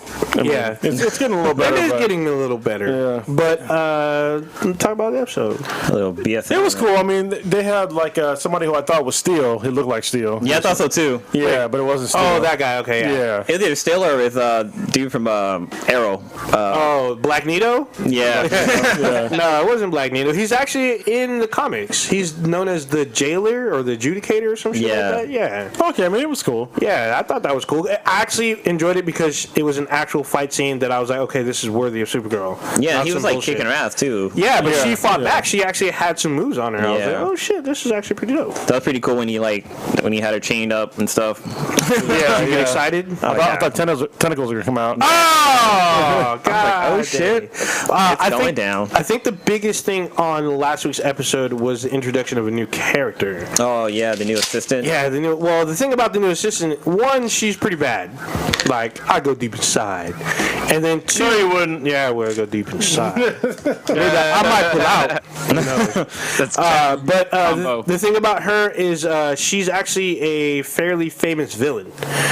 She is Silver Banshee. So the actress that plays her actually went like full ham. So on her Facebook page, she was in full Silver Banshee makeup and was promoting the episode of Supergirl. And then Entertainment Weekly posted a picture, or they had a picture of her, which she also posted on her Facebook in full Silver Banshee outfit, which is like, she looks like she's enjoying this a lot. I'm expecting something awesome with her. So the thing is, we don't know if this is the new 52 version of Silver Banshee or the old school I Hate Superman version of Silver Banshee. But we're going to see her real soon, maybe even tonight. Good. Not tonight. I don't know about. Oh no, next week. Sorry, I'm thinking it doesn't air tonight. Yeah, it airs next week. But next week we're supposed to see a Supergirl Fortress that of Solitude. Yeah, you're supposed to see the Fortress, but you're also supposed to see Supergirl get affected by red kryptonite. Oh yeah. So that's gonna be a little interesting to see. She's finally gonna fuck James. Yeah. Bring it back. Yeah, BBC. Yeah, just like Kr0nus said, like the new girl is all up on fucking James. Supergirl's all up on James. She's got his like lady up on James. Like every chick that gets introduced in the show all wants to get that BBC. That's just eggs though. Yeah, I guess so. From True Blood. Egg Benedict. Yeah. That's pretty awesome though. So, y'all want to do unboxing real quick? Oh yeah. I got the latest Uncrate. Sorry, not nice. Uncrate. Lootcrate. Shit. Lootcrate. Jesus Christ. You're thinking of fucking what's the name? The fucking website. okay. There's a website called Uncrate that's fucking dope. You gotta check it out. I thought you were talking about Free publicity. what is that game where you had the crates and they had the keys and stuff you can open up with? The video game we played a lot. Talking about Crash Bandicoot? No. The one, oh god, I can't think of the name right now. It totally slipped my fucking mind. Banjo-Kazooie? No, it starts with a B. Banjo-Kazooie? Borderlands, that's it. I thought that's when you said open crates. I was like, oh shit. So, first of all, I'm wearing the shirt. First of all, I'm wearing a shirt from Lootcrate. And it's it's a Deadpool shirt. He's upside down. It says tacos. It's pretty cool. And I also have like it's a Q-Fig, which is almost like a what? What do you call it? What is the other ones called? The vinyls? Pop vinyls. It's like a pop vinyl. So there's a picture of it. Yeah. That's pretty So cool. it's a cool. It looks like he's like there's an explosion from behind him. Actually, it is an explosion from behind him, and he's going forward with both katanas out. It's pretty cool. It's a Lootcrate exclusive. Sick. Also got a Walking Dead like put together. I got to put together like these little figurines. Oh, nice. That's pretty cool. One of my friends got one of those. Really? Yeah, she has I think similar one. You just put it together. Yeah, you just put it together. Little models. I have ears on a fucking rope from The Walking Dead. Oh shit! Yeah, like Michonne. That's from like season one. No, that was That was Rick. Daryl. Yeah, it was Daryl that had the ears for a while. I got some other shit from Walking Dead. I don't even know what the fuck it is. How to Survive the Zombie Apocalypse, but I already know. Kill everything. I also have a pin that you get every Loot Crate. You get a new pin. So that's pretty cool. I love how it has a theme of. Is that both, BMO? Yeah. No, it's like it's a zombie something. Let me see. Yeah, it's But I love a how- zombie crate. I love how the theme of Deadpool and Walking Dead, which both killed it on TV and the movie theater, just now are all in this box. Yeah, it's great. And then can you show the inside of the box? There's something cool with the box too, right? Actually, every box has this. I think I'm going to save all the boxes so I can just use it for like miscellaneous boxes. Yeah. So the box, actually, if you undo the whole box, there's a bigger Unzip picture. Yeah, unzip dick. Unboxed box. Yeah, it's pretty cool. Like if let me see, do the whole thing real quick. Yeah, so y'all that are listening, sorry, check out the YouTube video. Yeah, he's unboxing it. Yeah. With Lootcrate, he's unzipping. With Lootcrate, if you gave out your username, do you get like any kind of rewards for that? What do you mean username? Like if you say like, hey, this person referred cool. me, you get like a $5 discount or something. That's pretty awesome. It's like the zombies behind a chain link fence. Yeah. You know what? I wonder if the action figure kind of goes with that. Like you can have it like as a kind of a background and just have the figures like in front of it. Probably can, like a little diorama. Or whatever. Yeah, that looks cool, man. Yeah, like so every box is like this. Like if you open it up, it's like there's a picture inside. No, that's like a cool. geek That's pretty street. awesome. Like a big. It's somewhat like a mural comic. Yeah, and it's only. I mean, these things are. I think we said before, it's like $20 shipped a month. nothing. If you pay for it yearly, it's even cheaper. So they're really cool if you like miscellaneous shit. If you're a hoarder, this is perfect. I love it. Yeah, isn't there a gaming one too? Yeah, there's a whole bunch. Gaming, anime. Yeah, because I've seen what's her name? Dogs, toys, and shit. What's her name? Damn it!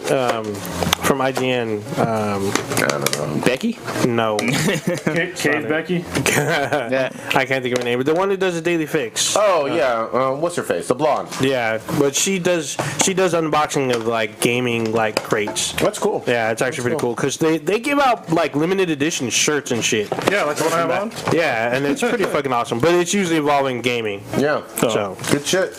But yeah, it's good shit. All right.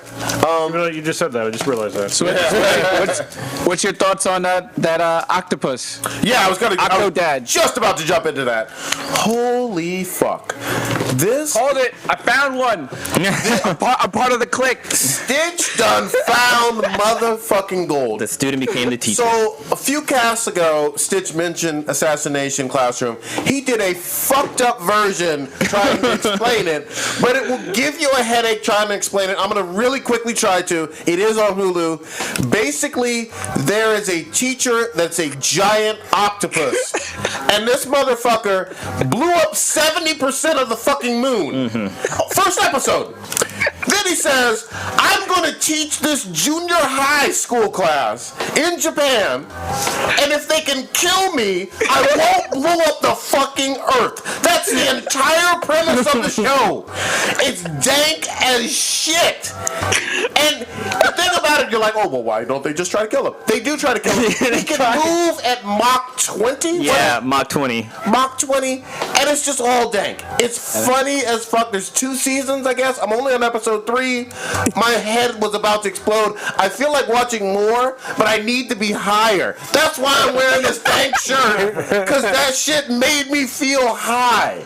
It's so fucking crazy because like the kids like they try so fucking hard to try to kill their teacher, but he's like super fucking nice to him and shit. But when they fuck up, he gets fucking crazy angry I didn't about even that know shit. you watched it, Blue. I didn't even. Yeah, I watched it earlier. That reminds me of So hilarious. it reminds me of Soul Eater. Yeah, like that. Frankenstein. Yeah, there's a lot to. But like, he changes colors. He turns black when he's pissed. He has like stripes when he's confident. It's weird. There's no rhyme or reason And he's like, except. I'm gonna go get some gelato from like Nepal. Yeah. He just goes. But what's crazy is that he's a really good fucking teacher because the kids that he's teaching, they're like the bad students of the school. It's like Your E class. Yeah. it's like they're like the kids that always get in trouble and their grades are really low, so they send them off to some other school so they don't fuck up the good schools like reputation and shit like that. So these are all the fucking dropout kids basically, and the teacher's teaching them and they're like, hey, we're actually like learning shit here. Everybody needs to watch this. I think it's gonna be one of those ones that we So, keep like- giving updates on. Where are you on it, Stitch? I'm about at episode 18, and there's so many like plot things that happen, and like I don't want to say too much because I cannot wait to get your opinions and thoughts when like each sort of character comes in, because they realize they're like, all right, well, let's bring this person in to try to kill Octodad, and it becomes fucking so much hilarity. I love it. I know it sounds weird to people who don't listen to anime or don't watch a whole lot of anime, and even people who do watch a whole lot of anime. It's a weird show. Yeah. but It's easy to get into. It's so easy to get into once you watch the first episode, and like he's so happy and smiling. Well, he wants the kids to kill him. Like he's encouraging. It's not like he's like, I'm gonna be a dick and they're trying to kill me. He's like, well, if you're a little bit faster and you had a plan better, and like he's coaching them to kill them, but they just haven't reached that level yet. Yeah. It's weird. It's weird. like Good. so it's like a tentacle version of Stand and Deliver. Basically. Oh no, it's like, what was that Gangsta's Paradise song? Oh Leo? What was the movie though? Beautiful Paradise? Minds. Beautiful Minds. Dangerous No, Mind. Dangerous Mind. Minds. There you Yeah. go. Beautiful Minds. Because they were minorities. Beautiful. Can't be having white people thinking that we're fucking beautiful. Oh man. Actually, dangerous. The name of the girl on IGN, Naomi Kyle. Yeah, there you go. I can think of it. So going back to the anime, one of my favorite scenes. There's a scene where the teacher is tutoring one of the girls, and she's like looking down at the paper, but then all of a sudden she pop up a knife and she's about to like stab the teacher, but he like grabs her hand with the tentacles, but he's still sitting there teaching her while she's trying to fucking kill him. That shit was fucking hilarious. It's just weird. I want everybody to watch it because goddamn. Yeah, it's fucking great. I don't even know what else to say about that one. Watch it. So, gaming? Yeah, we should get into that. You got? So, you know what I got? Surprise, motherfucker. Yeah. I got Far Cry Primal. Yes. How many? Yeah. You played it for a short time, right? I played it for a little bit again today. Okay. And it's fucking awesome. Are you twitching this out? I want didn't to Twitch. I'll get back on Twitch. Sorry, but yeah, it's a great game. I had some reservations about it because there's no guns, obviously, because it's like back in like 10,000 BC. Primal. Yeah. So it's like super. There's nothing. You're basically you know how to make fire, and that's cool. Okay. So melee for days. Well, no melee, and you have arrows.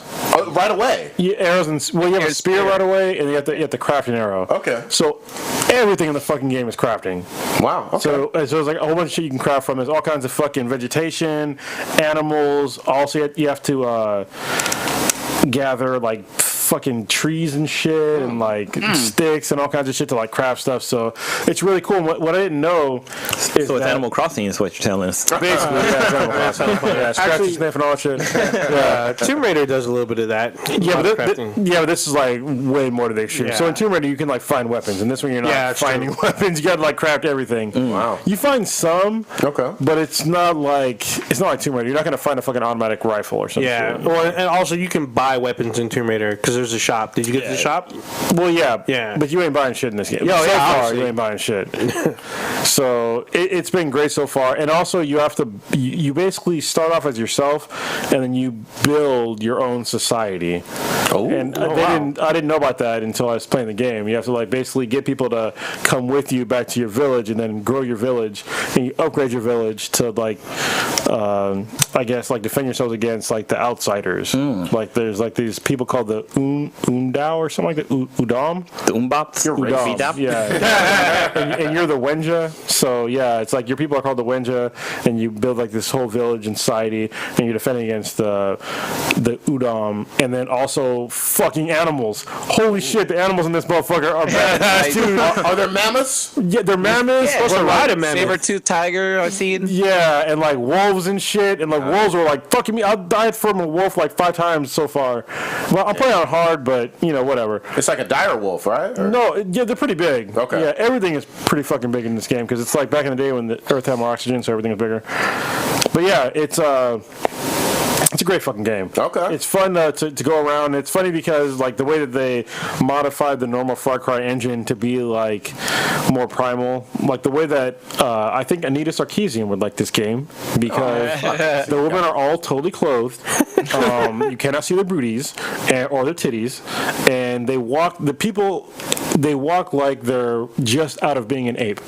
So they still have that weird like ape walk. You know what I mean? Are there knuckles on the ground? Or? Knuckles are on the ground, but like you know how like when an ape walks, and yeah, they have like a slight hunch, and their legs are kind of wide for stance to walk. Yeah. And that's the way like the main woman that's in this, she walks kind of like that. Like her legs are wide, and when she walks, that does not sound hot at all. Almost like what is it called? The Kr0nus, that one animation. Oh yeah. Oh, when they discovered they can walk upright. Yeah. And it's really interesting. Like the amount of detail they went in for like basically everything in this. It's great.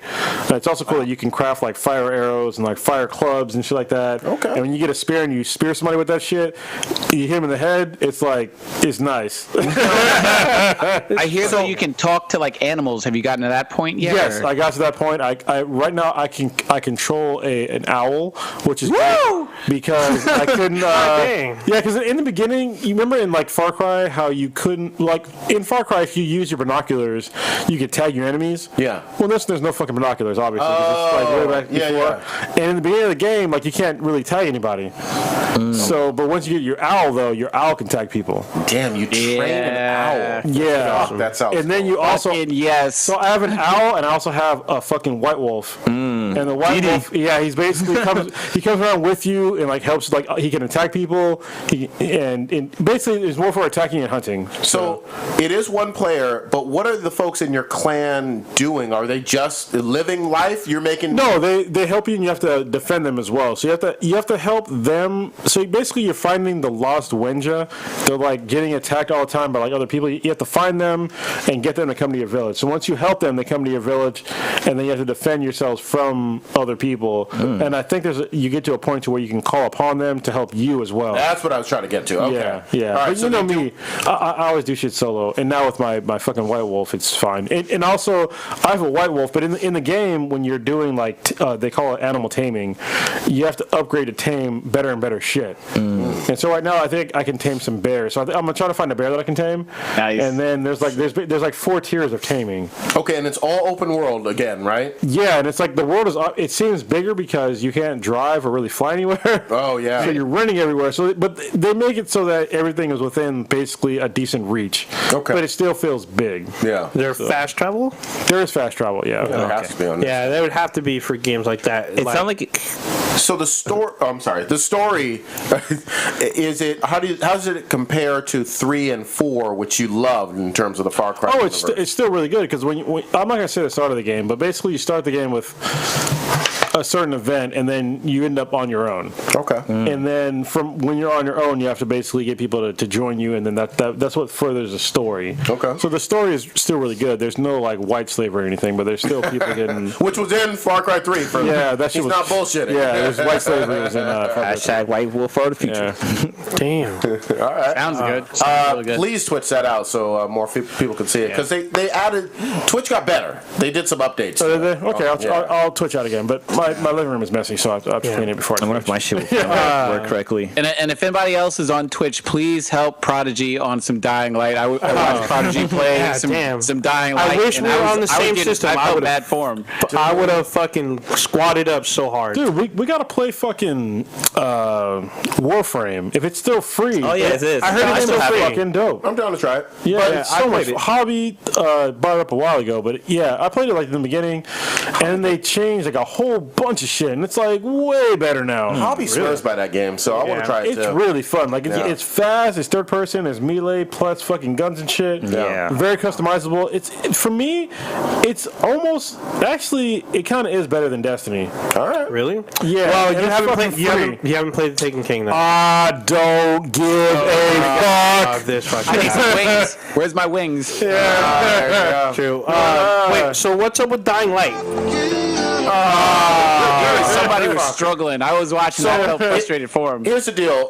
2 things. First of all, Dying Light is an awesome game. Yes, it I love fucking everything is. about I do it. have it. Yeah, and we could call up on that anytime. Yeah. But my issue was, it wasn't very obvious, and I struggled with. I was playing with Karen from PlayStation Trophy Hunters. Oh. We were trying to find the area for the DLC. Wait, that's how you spell her name is Karen? Yeah. Yeah, okay, because she has a phonetically different spelling. Okay. Yeah, it's like K-A-R-O-N or something like that, but it's Karen. Anyway, we couldn't find the DLC. It wasn't Kr0n? You couldn't find the region or the... We couldn't find where the DLC was because she had already beaten everything in the game, and I joined her game. It wasn't obvious at all, and then I had to go on some wiki shit and find out it's at the start menu. You select not the main campaign, but the following. Okay. Anyway, huge map, just like everybody was saying. You do have vehicles. I love everything about it. It's hard as fuck, though, when you're doing it solo. Yeah, that's the same thing. Well, the vanilla game, I guess we'll call it now, at night. Yeah. It's so fucking hard by yourself at fucking night. Those Holy things can shit. run down cars, though. Did you know Yeah, that? no, I didn't know.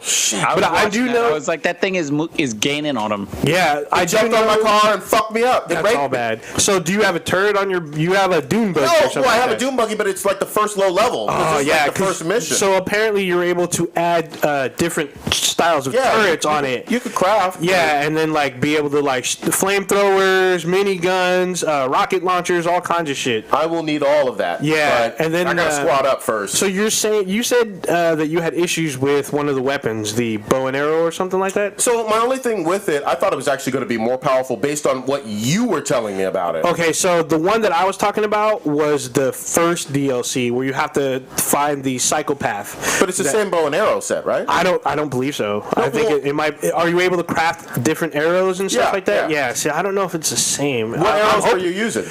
In the one where you have to do the psychopath, you have to beat him and then you acquire it. So, what arrows were you using? I wasn't using it. I'm just saying that's what I heard. So I don't know. What the fuck? Jesus fucking. Okay, I'm gonna keep my blood pressure low. I say, now that we got him on the ropes, why don't Kr0nus, you finish him off with these Xbox Live? Oh yeah, how's that this week?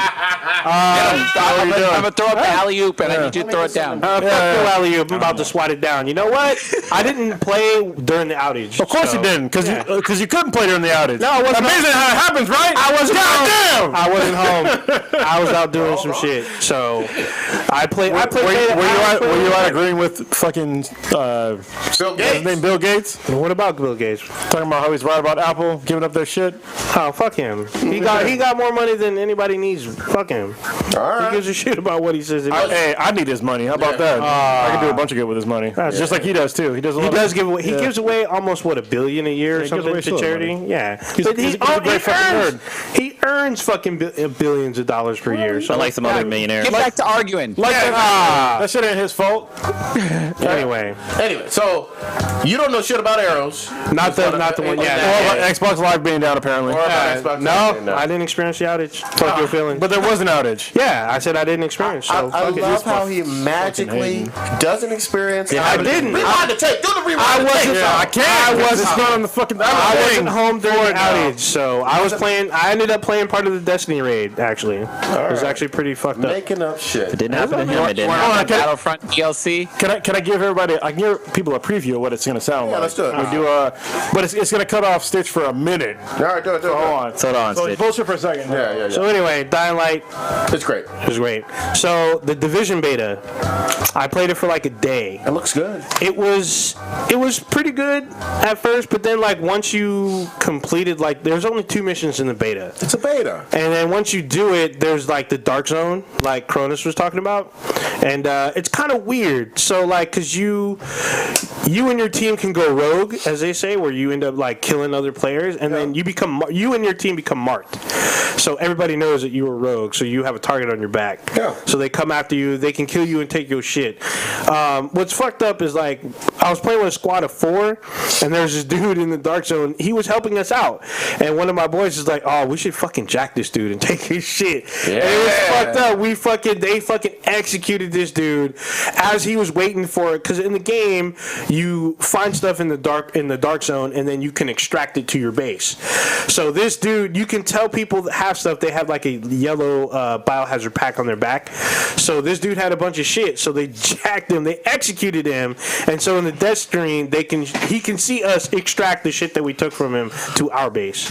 And it was kind of fucked up. All right, so for y'all that are listening right now, once I eventually get this shit set up right, because I got a new piece of equipment, but I can't put it on the fucking soundboard yet without cutting off Stitch while he's on. We'll get it. But if next time when I get it right, when we run the tape, it's gonna sound like this. Oh wait, hold on, maybe I can't. Holy shit! Oh, here we go. It'll sound like. Yeah. Rewind the tape. I love it. So the Division is a fucking huge scaling game. The one thing I didn't like is that shooting people in the head doesn't do as much damage as it should. Oh wow, that's fucked up. Yeah, it's kind of fucking weird. But I mean, there's a lot of fucking weapons. There's a lot of customization. So I'm hoping. I mean, because you're only allowed to level up to level 8, and you're only allowed a couple weapons. So still beta. Yeah. Which game were we talking about? The Division. Oh, okay. So, but I'm I'm hoping that this game does do well because it's a fun fucking co-op game. Well, hold on. So yeah, I had a problem with that on the Division 2 because like shooting people didn't do near enough damage. Nope. I mean, I could shoot somebody in the face like 20 times and they still dead. I'm like, what the fuck? What fucked me up is that some of the characters have armor, but they're wearing fucking jerseys and shit, and then you can't tell. Like you can only tell by looking at their health bar. Like the little bar above their color is their armor. They're not wearing armor, but it's still better than I thought it was gonna be. Yeah, it is. It is better. The one thing that's kind of fucked up, like if you die during like a mission, there's no indicator that you can be brought back to life. Oh. So I get a message that hey, someone can bring me back, and I'm telling my teammate, I'm all, hey, you can bring me back. They're like, no, there's no button. Like if you go down, there's like buttons and stuff. That's indicators that show you can bring someone back. When you're dead, you don't see shit. Fuck. So I'm telling dude, I'm like, dude, just come by. So he's like, all right, and he's like, nothing's happening, and boom, we're back in. So he just, it was like weird. Like I'm telling him, I'm reading him on the screen when it's telling me that I can be resuscitated, but he's like, dude, there's nothing showing me that I can do that. So he just ran over. Yeah, I'm hoping they like add that real quick. So the people that are alive have no idea they can resuscitate? Nope. You have to tell your team like, hey, I'm dead, I can be brought back. But they can hear you when you're dead? No, we're in a party. We're in a party. So it was like weird because there's no indication that you can bring back. Yeah, there's no like in Left 4 Dead, like you can use the defib to bring somebody back, and it shows you where that person is because they're different game that has this game doesn't do that. So I hope they fix that soon. All right. Any other gaming? Nope. Not on mine. Not really? All right. Yeah, no. Well, fuck it. Well, something comes out next week, though, right? Game-wise? No. I don't know about anything coming out next week. My next big one is obviously The Division and Uncharted. Yes. You know, those will be my big ones. Ooh, they just released a trailer for Uncharted 4. It looks amazing. Naughty Dog can do wow, I haven't seen that. Asshole of the week. Oh! Are we doing it? Yeah, go ahead. Okay. So, there's a California state senator. His name is, I want to get it motherfucking right. Pablo Estevez. Something Lee. Edward Lee. Leland Yee. He was sentenced to 5 years, ladies and gentlemen. We can just tell him, hold on, that was way too low. Hold on. Tell him. I gotta do it louder. Oh, god damn it. All right. I'm a terrible engineer. Rewind the tape. Yeah.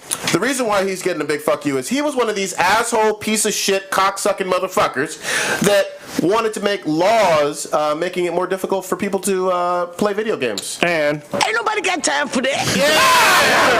Yeah. So real anti GTA, destroying the world, fire and brimstone kind of motherfuckers. And lo and behold, this motherfucker's going to jail for 5 goddamn years. And for corruption.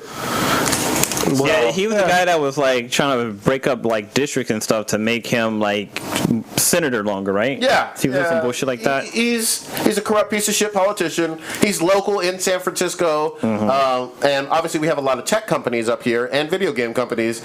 So he's not a popular guy. And what was the other guy's name? There was another dude that was with him that was on. Oh, the fish guy, the mobster guy. Shrimp Boy? No, not Shrimp. God damn it, that's like super local shit. There was another guy that was with him against video games. He was a white guy who also got in trouble for some shit. Damn, I can't remember. They're both pieces of shit. Yeah. Damn. Yeah. Yeah, just like Nita Sarkeesian trying to fuck with our preferred medium. Damn. And knowing nothing about it. I mark my words. Nita Sarkeesian is gonna get in trouble, and she's gonna get sued and owe some money to a lot of people for her fucking bullshit. She makes a pretty good salary off of whining and complaining. Yeah, but, it's like me saying, hey, you know what, I got some shit to say about female rights. Or not female rights, but about, I don't know, like periods and shit. Yeah. I don't know shit about periods, yeah. But hey, you pay me like $1.2 billion, and I'll make videos about periods and shit. No. For me, it's like complaining about the romance novel covers. Yeah. And not reading them. I don't give a fuck about romance novels. Yeah. Even if it's a dude in the romance novels. Look, a dude looks like that, yeah, so I don't give a fuck. Fabio in the 90s. That's my whole problem with her thing is that she's saying that, you know, it's sexist, but it's like, but some chicks look like that. Yeah, no shit. You know what I mean? It's like, and even when they go the other way, like she had a problem with Tomb Raider when first she was like too sexualized, and now she's too manly. But it's like, well, how would you prefer her to look? I mean, why don't you make a fucking game that you want to play, you dumbass? Yeah. And nobody will buy it, and you'll see how fucking stupid you are. My thing is her obscurity. She picks games that are not popular, games that are not like generally sold in stores. They're usually like on the web somewhere. No, or she picks some that are. She picks a lot that are actually some of them that they are, but she lightly touches on it. Like she usually goes in on games that are relatively obscure. Hold on, have you actually watched a video? Yeah, I've seen a couple of her fucking videos, and like most of the ones that she showcased, I've never even fucking heard of. Like she'll talk briefly about AAA titles. Most of them are fucking indie games, and she throws like all this shade over it, and I'm like, nobody's playing these fucking games. Her last one about butts was about. It had like Arkham Knight. It had. That one I didn't see. Assassin's Creed. It had a whole bunch of shit, and like one of her first ones was about Metroid and shit. So yeah, I saw the Metroid one. Yeah, and those aren't obscure at all. No, but the ones that I saw were games. I would think it was like her third episode or some shit, but most of them were indie games. And then she brought up Mass Effect and a couple other games that were doing good, but then quickly switched to shit that nobody's playing. Well, because she has to, because Mass Effect is one of the great games that has both sexes. Yeah, and then she's just like, I was like, dude, you're picking your you need to pick your battles correctly. Well, yeah, we've talked about this chick a bunch of times on the podcast. Yeah. Fuck her. Too much of the time. Not literally, because I wouldn't fuck her any type of way. All right. Yeah. Are we rounded? I wouldn't even hate fuck her. Well, should we talk about the old man Logan? Yeah. R-rated? Yeah. So apparently Wolverine 3 is being made. Well, is this still rumor mill or confirmed? No, this is confirmed that Wolverine 3... Confirmed by Old Ninja. This is confirmed by Entertainment Weekly and Up Rocks, which I already posted to our page. Kick Rocks. Oh, shit. That a version of Old Man Logan will be adapted into Wolverine 3. So I don't know how. A lot of people were questioning. Actually, Prereq Live was talking about this on their cast about how they don't have all the rights to have all the characters that are in, like the blind Hawkeye. Yeah. Like they don't have rights to them. Hawkeye, Hulk. Yeah, America. so they don't know how the fuck they're gonna pull this shit off. But they're aiming for an R rating because of the success with Deadpool. Seems like everybody's trying to go that route now too. Well, now because Batman vs Superman is saying that it's going to be R-rated on the Blu-ray. Yeah, for the not for the release. And if you imagine like how annoyed like we were having these like little kids try to get into Deadpool, it's going to be like 3 times worse with them wanting to see Wolverine. Yeah. Well, with rated R movies though, like parents can give their kids permission to see the movie, and they're wrong. They're fucking idiots. Well, I'll say this, especially now, like back in the day when we had so when we were growing up, our movies were a little bit different. Actually, they were way different. Like they weren't showing like a whole lot of titties and ass. Like a Deadpool movie back in our days would not have been rated R. That should have been like rated NC-17. Yeah. Because they would show there was pussy in that fucking movie. Yeah. I make the caveat of like a war movie, such as like Saving Private Ryan or Glory or whatever. That's historical shit, though. Yeah, exactly. Those are rated R, and I'm okay with taking a kid that's maybe like 9 or 10 to that with their and parents. fucking his life up. It's all good. That's what war is like, kid. This is war. But Daddy, there's Charlie in the bush. I'm gonna kill him. Here's a weird thing though. Movies that are kind of fucked up, like the original Poltergeist. That movie is definitely not for kids, but that movie is rated PG. Yeah, it is. Well, the rating system was different. It was different, at that but time. I mean, I dare you to show that to a kid and not have them come out. I saw it as a kid. I thought it was great. Not me. I couldn't sleep for days. Yeah. God dang. So yeah, Still can't fucking have snow on my channel. So Old Man Logan or Wolverine 3 is targeting a R-rated. It's not confirmed that it will be R-rated, but they are confirmed that they are going to adapt Old Man Logan. Hold on. So you were trying to end the podcast. Yeah, yeah. I was trying to say if we were going to do the round table. Oh, but Stitch, when the fuck are we going to talk about gun control? He's already said that. Well, we got to get there in person because I mean, it'll be 2 weeks, but when we get there in person, it'll be much more of a, I guess, a better dialogue. I believe. Oh. Okay. Yeah, he said that last week. I think. Yeah, I definitely think it'll be something that where like we're there in person. It'll be a much better dialogue than like because I mean, just like all our debates or whatever, we're going to be going rapidly back and forth. So I can literally punch you in the face. Oh, just kidding. I would shoot you because it's gun control. So good. Speaking of stuff I'm totally kidding. I would not shoot him. Speaking of stuff we're saving, though, last week you mentioned doing a dope review. We're going the movie Dope. Yes. We're not going to take Dope. I don't know about you. I am. Well, we could take those. We'll do that next week. I'm high as fuck. So we're gonna save the review of Dope. What do you mean, you people? Yeah, he's Kr0nus and I want all 5 of us. So other movie news: Star Wars 8 has already started filming, and they casted Benicio del Toro as the villain. They don't say who or what. Also, Laura Dern. He's gonna be the collector. That's and then I got these infinity gems. Fuck your lightsaber. You know what? It's all owned by Disney. One way or another. He's gonna be like, hey, you want some? What's the name of those? The giant, not the robots, but Sentinel? No, not Sentinel. Fuck, I totally fucked this up. Fucked this up, man. Fucked it all. No, with the goddamn, the Pacific Rim. He was in that too, right? Yeah. What was the name of the Benicio del Toro? from that? I don't think he was in that, man. He was in there? Kaijus. Yeah, was he the one that was selling the kaijus? Yes, he Brains and was. stuff like that? Yeah. Yeah, he was like the gangster. Yeah. Yeah, he was a gangster. Yeah. Okay. And he was like eat them and He was shit. basically another collector. Yeah. So they also have Laura Dern and the newcomer Kelly Marie Tran. So nobody's really heard of her, but apparently she's on College Humor, which a lot of people watch. So We can't talk about these little time folks. yeah, but she's been cast into possibly a major role. But Laura Dern is the question mark because people are saying that she could be Luke Skywalker's wife or Rey's mom or both. Okay. So I mean, we'll see. look, I know I'm going to see it when it Oh comes yeah, out. of course we're gonna see it, but it's gonna be interesting. All right. What else we got?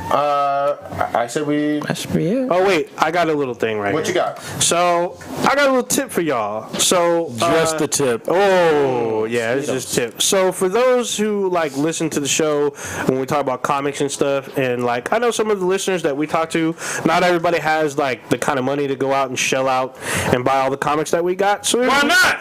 I don't know, fucking why not? They got kids, school, some shit. I don't know. They making $10 an hour. I don't know. Maybe. So here's a little tip. So this kind of works if you live in a metropolitan area. What you got to do is you got to find yourself a Borders, or a Walden Wait, Books. didn't Borders go out of fucking business? I don't know. There's no more Borders out. Find almost any bookstore. Yeah. So you want? Well, we have Barnes and Noble. Yeah, but So but almost any bookstore. Like I went to Green Apple fucking bookstore in San Francisco. It's gonna be exactly what it's gonna say right now. So at Barnes and Noble, they have a coffee shop there, and with a bunch of tables and shit, and they have a comic section. Some of them have manga sections. What you want to do is just grab the trades that you want, get you a table, sit down, and read all the shit that you want. Because it's free. You don't have to buy it. Motherfucker. The best thing that you could do is just get like a coffee or some hot chocolate or something, sit down at the table, because they can't fucking kick you out. You just sit there and read. Unless you black though. Yeah. Well, I guess it depends on where You can't read anyway. read Brokest these advice nuts. I've ever heard of. Yeah, that's Living up to Save stereotypes. yourself some money. Damn. Go to the shop. Don't buy, but just read you some trades. Or you could just find a friend that has a bunch of trades. Yeah, you could too. But if you borrow from ain't got no friends, just go to the. If you don't have toilet paper, get some leaves from the bushes. Speaking of which, Spread. It's Justin Jordan's comic. Oh, yeah. Can you pull it out right there? It's next to secret. It's all alphabetical. Look in the S's, Got that goddamn it. 80. Alphabetical, goddammit. Thank you. It's the A to B to C to D to E to G. So Justin Jordan, who's agreed to come on the podcast, we haven't nailed down a date yet. I'm trying to also get Trad Moore because he's the artist on Luther Strode, which is the first comic that I read by Justin Jordan, who was recommended by what's the guy's name? Terrence Sage. Great recommendation. Great comic. I decided to hold on. I'm not broken. Sorry, y'all. I'm professional. Classy motherfucker. I saw that Justin, right before I messaged Justin Jordan, I looked him up to figure out where I could fucking message him at, and I saw that he had a new comic out. It was new-ish, and it's called The Spread. And for all y'all that are watching on YouTube, this is The Spread right here. Is that a baby? Yes, it's a baby that's on the front of this guy who's holding, who's dual-wielding some axes. Yeah, that looks badass. And the comic is badass. That's the first trade, right? This is the first first trade. The second trade, I'm gonna order probably tomorrow.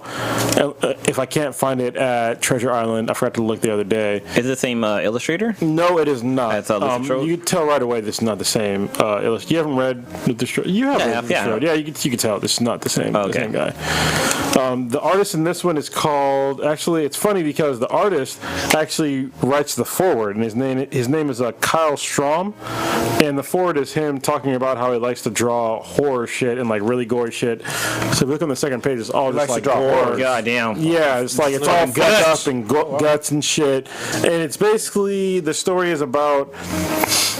I don't know what happened, but for some reason the world is covered by like this shit that is like guts and teeth and fucking claws. Oh wow! And it's just like all fucked up, and it'll just eat you. The people that it can also infect people, but there's a certain a certain percentage of the population that don't get infected, but they can still get eaten by this shit. And so it's all about the survivors, and the main survivor's name is Noah, and it's a great comic. I'm loving it so far.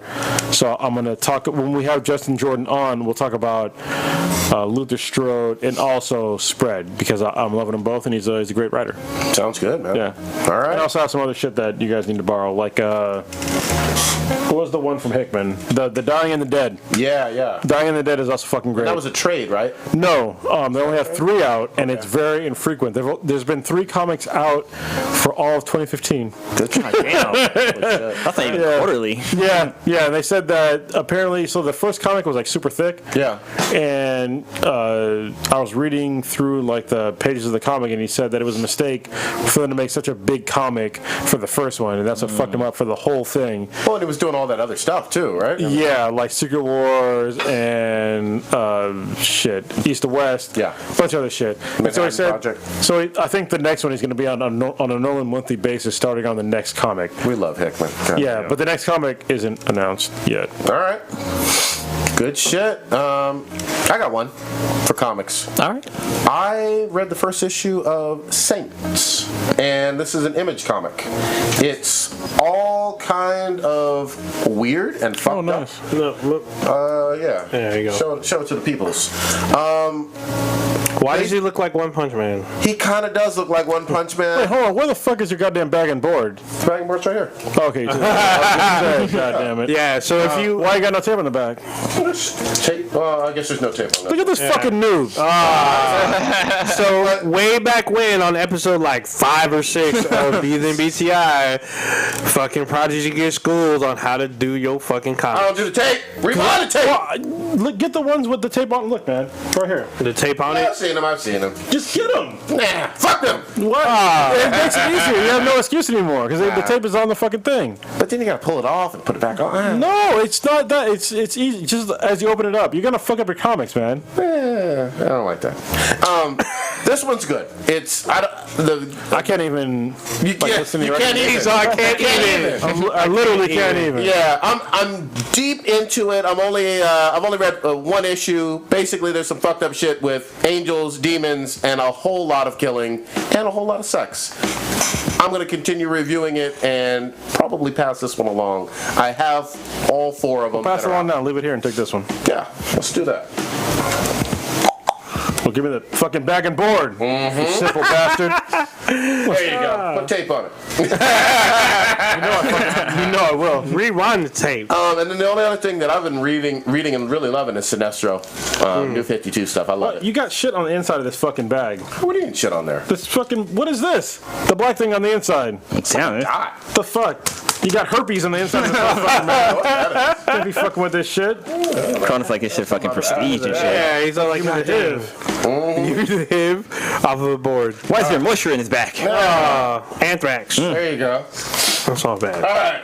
Round tabling. Are we round table? Yeah. This shit is ripped. God damn it. How the fuck are you my cousin, man? All right, what you got, old ninja? Not a whole lot. Just doing more Taken King. Battlefront had like a little bit of shit updated for free, so I tried it out the other day. It's not bad. Maps? Yeah, it's like a variation of one of the maps, and then there's some new shit coming out in March actually. So the first DLC will drop next month for Battlefront. Okay. So we'll see how it goes. I know there's going to be introduced a new mode and new maps, so we'll see how that works out. I like that idea. I have a recommendation. Watch the show Grimm. I've been watching it for a little while. It's actually a really good show. Forever. Yeah, it's been on for four or five seasons. It's a really good show. I compare it to Sleepy Hollow because they cover the same kind of monsters. The big difference, I mean, you will definitely know, is that Grimm has a better mythos but shittier effects, and then I think Sleepy Hollow, their mythos is a little wobbly, but they have great fucking special effects, which really makes the show. So I highly recommend Grimm. I've been watching it for a while. Check it out. Cool. It's on NBC. Nice. Blue, what you got? I'm just gonna go deep with the recommendation. Young Justice season 2. It's on Netflix. Please go on and watch that show. Watch it a few times just so that Netflix can pick it up for a third season. Because I actually watched season 2 again, and it was fucking epic. Like, there was a lot of shit I forgot. Like, one of my favorite things was that Static Shock was in there, and he was like he had his own show for a while, and it actually was not a bit of it was kind of a spin-off from the Justice League Unlimited series, because they cross worlds, and like they did a bunch of crossover with that show, and that was really fucking cool. John Stewart goes in the future, and Static Shock's part of the Justice League. Well, not just that, but were there white girls there? But Static Shock, actually, Batman shows up on Static Shock, and he's chasing after the Joker, and the Joker he picked the Joker was messing around with some of the kids there that have the metahumans there. So like there was a bunch of crossover with that. So yeah, definitely watch that, and also do the hashtag Renew Young Justice, so that Netflix can see that people want that show to come back. So according to Matt from Prereq Live, it's been greenlit for a season 3 on Netflix. Well, I saw that, and I tried searching the internet, and I haven't seen anything. I haven't seen anything either, but I know that it come from Netflix. That news. Yeah, or just any kind of like movie trade, I guess. All right, Kr0nus, what you got? So last week, if you listen to our podcast, you would see that there was a new podcast that came out that wasn't Blacker Than Black Times Infinity. So the decision for this to stay on the Blacker Than Black Times Infinity feed is totally up to the listeners.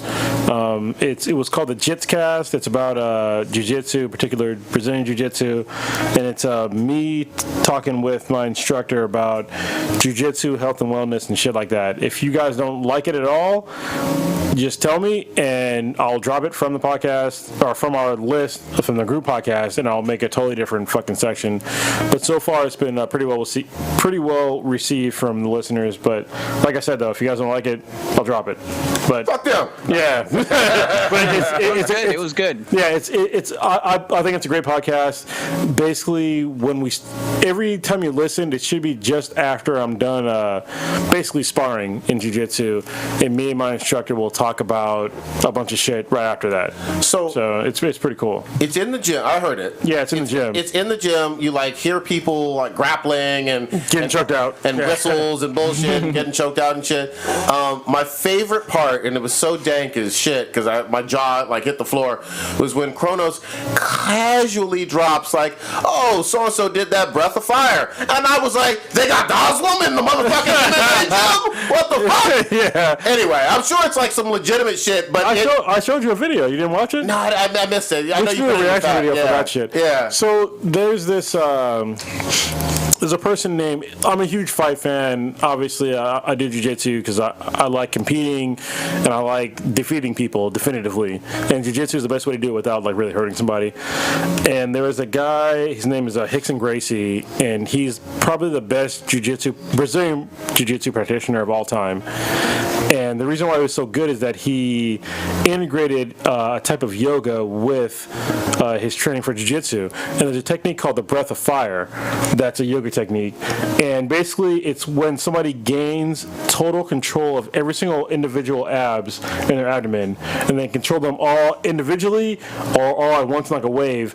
So if you guys want to see how it works, we'll do a reaction video after this fucking podcast is done, so I can get you guys a reaction. Wait. One question. Have you seen, what was it, The Incredible Hulk? Is that the same kind of dude that did that? That's actually Hicks and Gracie. That's Hicks and Gracie. Okay, yeah, I saw that and that creeped me out. Yeah, it's a fucking crazy technique. It looks like it's not even fucking real. It doesn't. So do yourself a favor, look on YouTube and look up Breath of Fire Yoga, and you'll see what I'm talking about. I believe it's a Kundalini technique, but it's fucking crazy. It doesn't look real.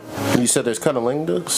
Kundalini. It's a crazy kind of yoga. I used to do yoga, so I need to get back to it for more flexibility. But yeah, if you, I like the podcast, and I'm gonna keep doing it every week, no matter what. Whether or not it's on BTI's feed or not, it remains to be seen. I'm not advertising it on the Twitter feed, but it's obviously in our SoundCloud feed, and if you listen to us on iTunes or wherever the fuck you're gonna see it. So good shit. Stitch, what you got? Well, today I did one of those escape rooms with me and 6 of our friends. You said escape or escape? Escape. You motherfucker. Keep going, man. Okay. What the fuck?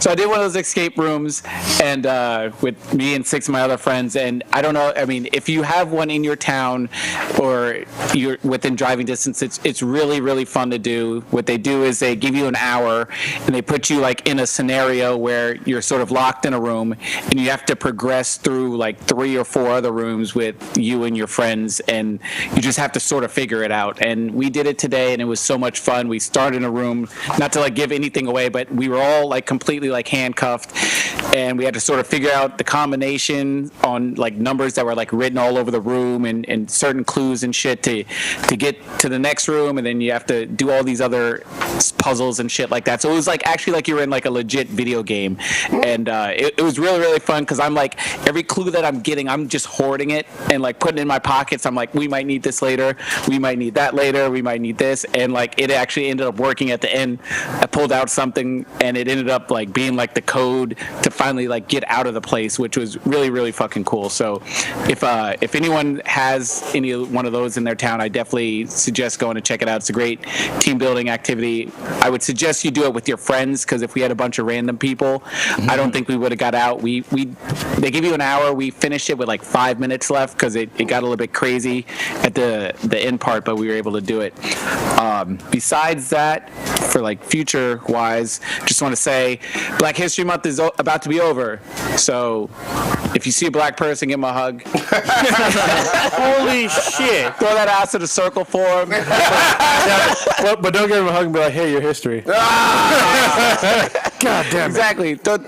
Show us some love if you see us in the streets. So we only got one more week of that, and we get an extra day this month, so we only get that once every 4 years. So especially on the 29th, be extra friendly to your black friends. we don't get that every so often. You know what's weird to me is that we're so technologically advanced now, but we still need an extra day in every year, because our extra day every 4 years. That math. Because of our fucked up math. Like, can't we just put that into our fucking clocks now? Nice. Same thing with like daylight savings, just automatically advance all our fucking clocks. Yeah. Well, I think detract. It's not just that. Like, it's not like a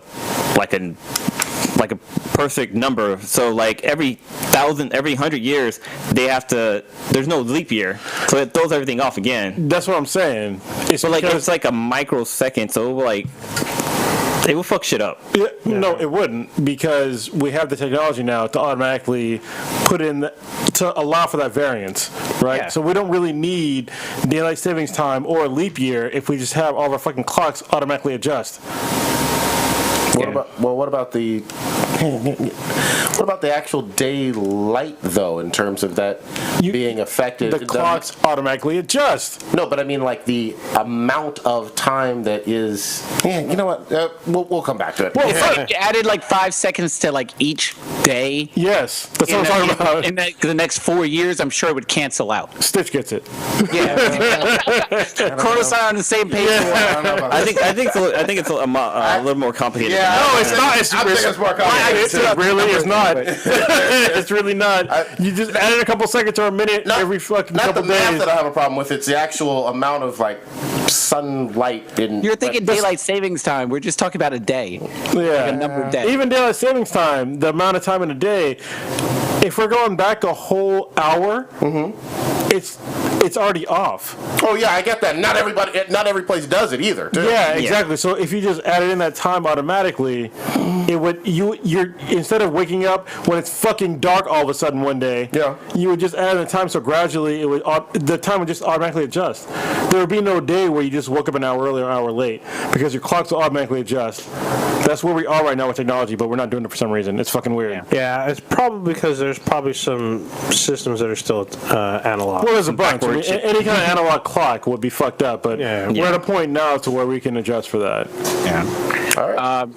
But yeah, yesterday was my last day at my job, so I'm done. I'm jobless now. Well, not really jobless. I wish I had rich bitch. Fucking soundbite. I should have prepared for that. Sorry, man. Yeah, but hey, steal some bikes. Shout out to all my friends at Lafayette Police Department. That it was really, really touching. Some of the stuff that they said got me in the field. Show us my bed where they touched you. It was definitely a real family there, and I'm very appreciative of my time there. And we went through a lot of shit together. It's definitely gonna prep me for future shit that I'm gonna have to deal with at my new job. But I love each and one of my brothers and sisters that I worked with at Lafayette Police. They're some fucking superheroes that I tell them that all the time.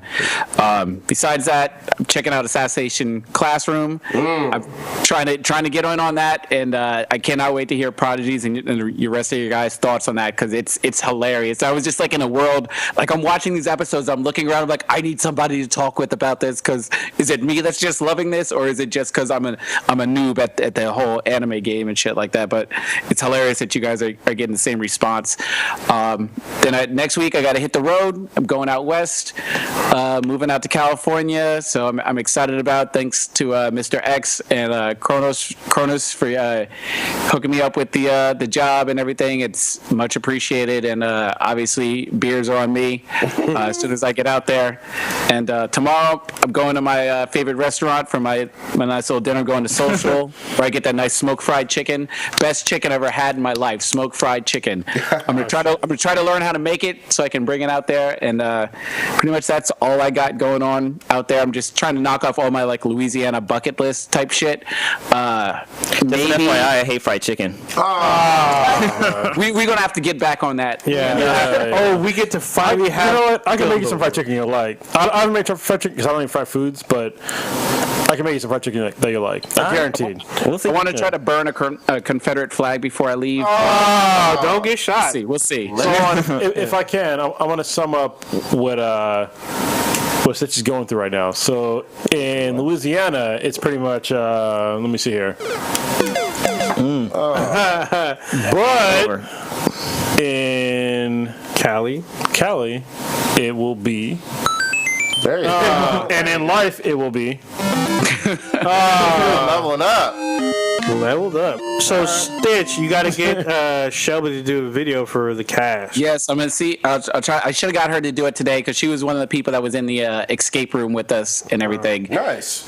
And it was really fun. I totally forgot because we were just so excited that we got out of there within like the last couple of minutes. I totally forgot about having her do the little promo thing. Yeah. Good shit. All right. Ooh, we get to have Gumbo Wars when you get here. Oh, yes, Gumbo Wars is going down.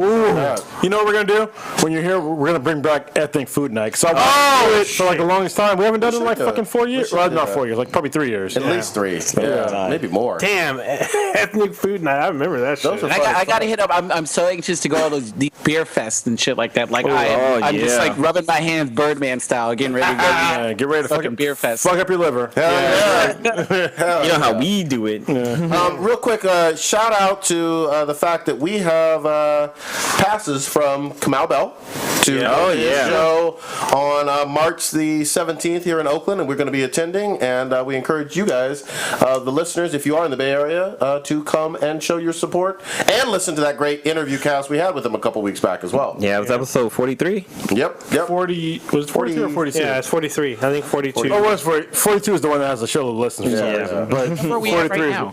Over 1,000. We're on, this is 46. Yeah. Okay. And for the listeners, that we're going to have episode 50 will soon. be the Drunkcast. All right. Oh, shit. All right. Another Not on a Drunkcast. Wednesday, though. Yeah. Yeah, no Wednesday night. Yeah, which is, so we'll might have to modify it because I might do some tournaments coming up, but my knee's fucked up. So depending on my knee, I might have to modify the tournament. Yeah, That we'll work it out. Drunkcast is coming. Modify the tournament or the Drunkcast. Yeah, we'll work it out. Damn. And me, I am just fucking with a whole lot more Sinestro comics and Deathstroke as well, and Teen Titans motherfucking stuff. Yeah. That's about it. Besides playing a whole lot more Dying Light and loving Fallout 4. You're still playing Fallout I'm 4? thankful. Yeah, I'm still playing Fallout 4. It's so great. It's a long ass game. Hit us up on iTunes. Rate us. Do something. Yeah. Leave a review. So, iTunes. comments. You can follow us on Twitter at BNBTI. Everywhere at BTI. Yeah, did we fix Facebook? So You literally watch me do it. Oh yeah, I did. Yeah. Shit. Check out our sister podcast as well. Girls are easy. And also pre-recorded live because they show us love. They gave Comic us noobs. intros, comic noobs. Yeah. Which we owe bumpers to a lot of people. Yeah, we had to do them. We're in debt like the fucking government. Yeah. Like Donald Trump. And keep sending those questions that you have at Kanye. BTI or at BTI@gmail. Either one. Yeah, if you don't notice, we do them. So any requests that you have, actually, you know what? Give us the most bullshit requests that you have. Obviously, we ain't getting naked on camera. No. But if it's like, Stitch might. Oh, this guy. but almost any request that you have, we'll probably do. Yeah, why not? So yeah. Old Ninja will do anything for some cheeseburgers. Hey, it's chicken sandwiches now. I gotta wait. Step at your wages. Yeah. Eggplants are her future. Oh wait, now we gotta loop this fucking song again because we took too long. We'll hit it again. Maestro! We ain't professional. Smash that button again. There we go. Hashtag White Girls of the Future. Yeah. All right, logo going out. I fucking love this fucking music, man. It's It's great. fucking great. Noah's the shit. Yeah. Noah Heyman. That's right. Hit him up. We'll put him in the fucking description. So That did some business. yeah, Business. he will do your intro if you need one or theme music. So. Ski.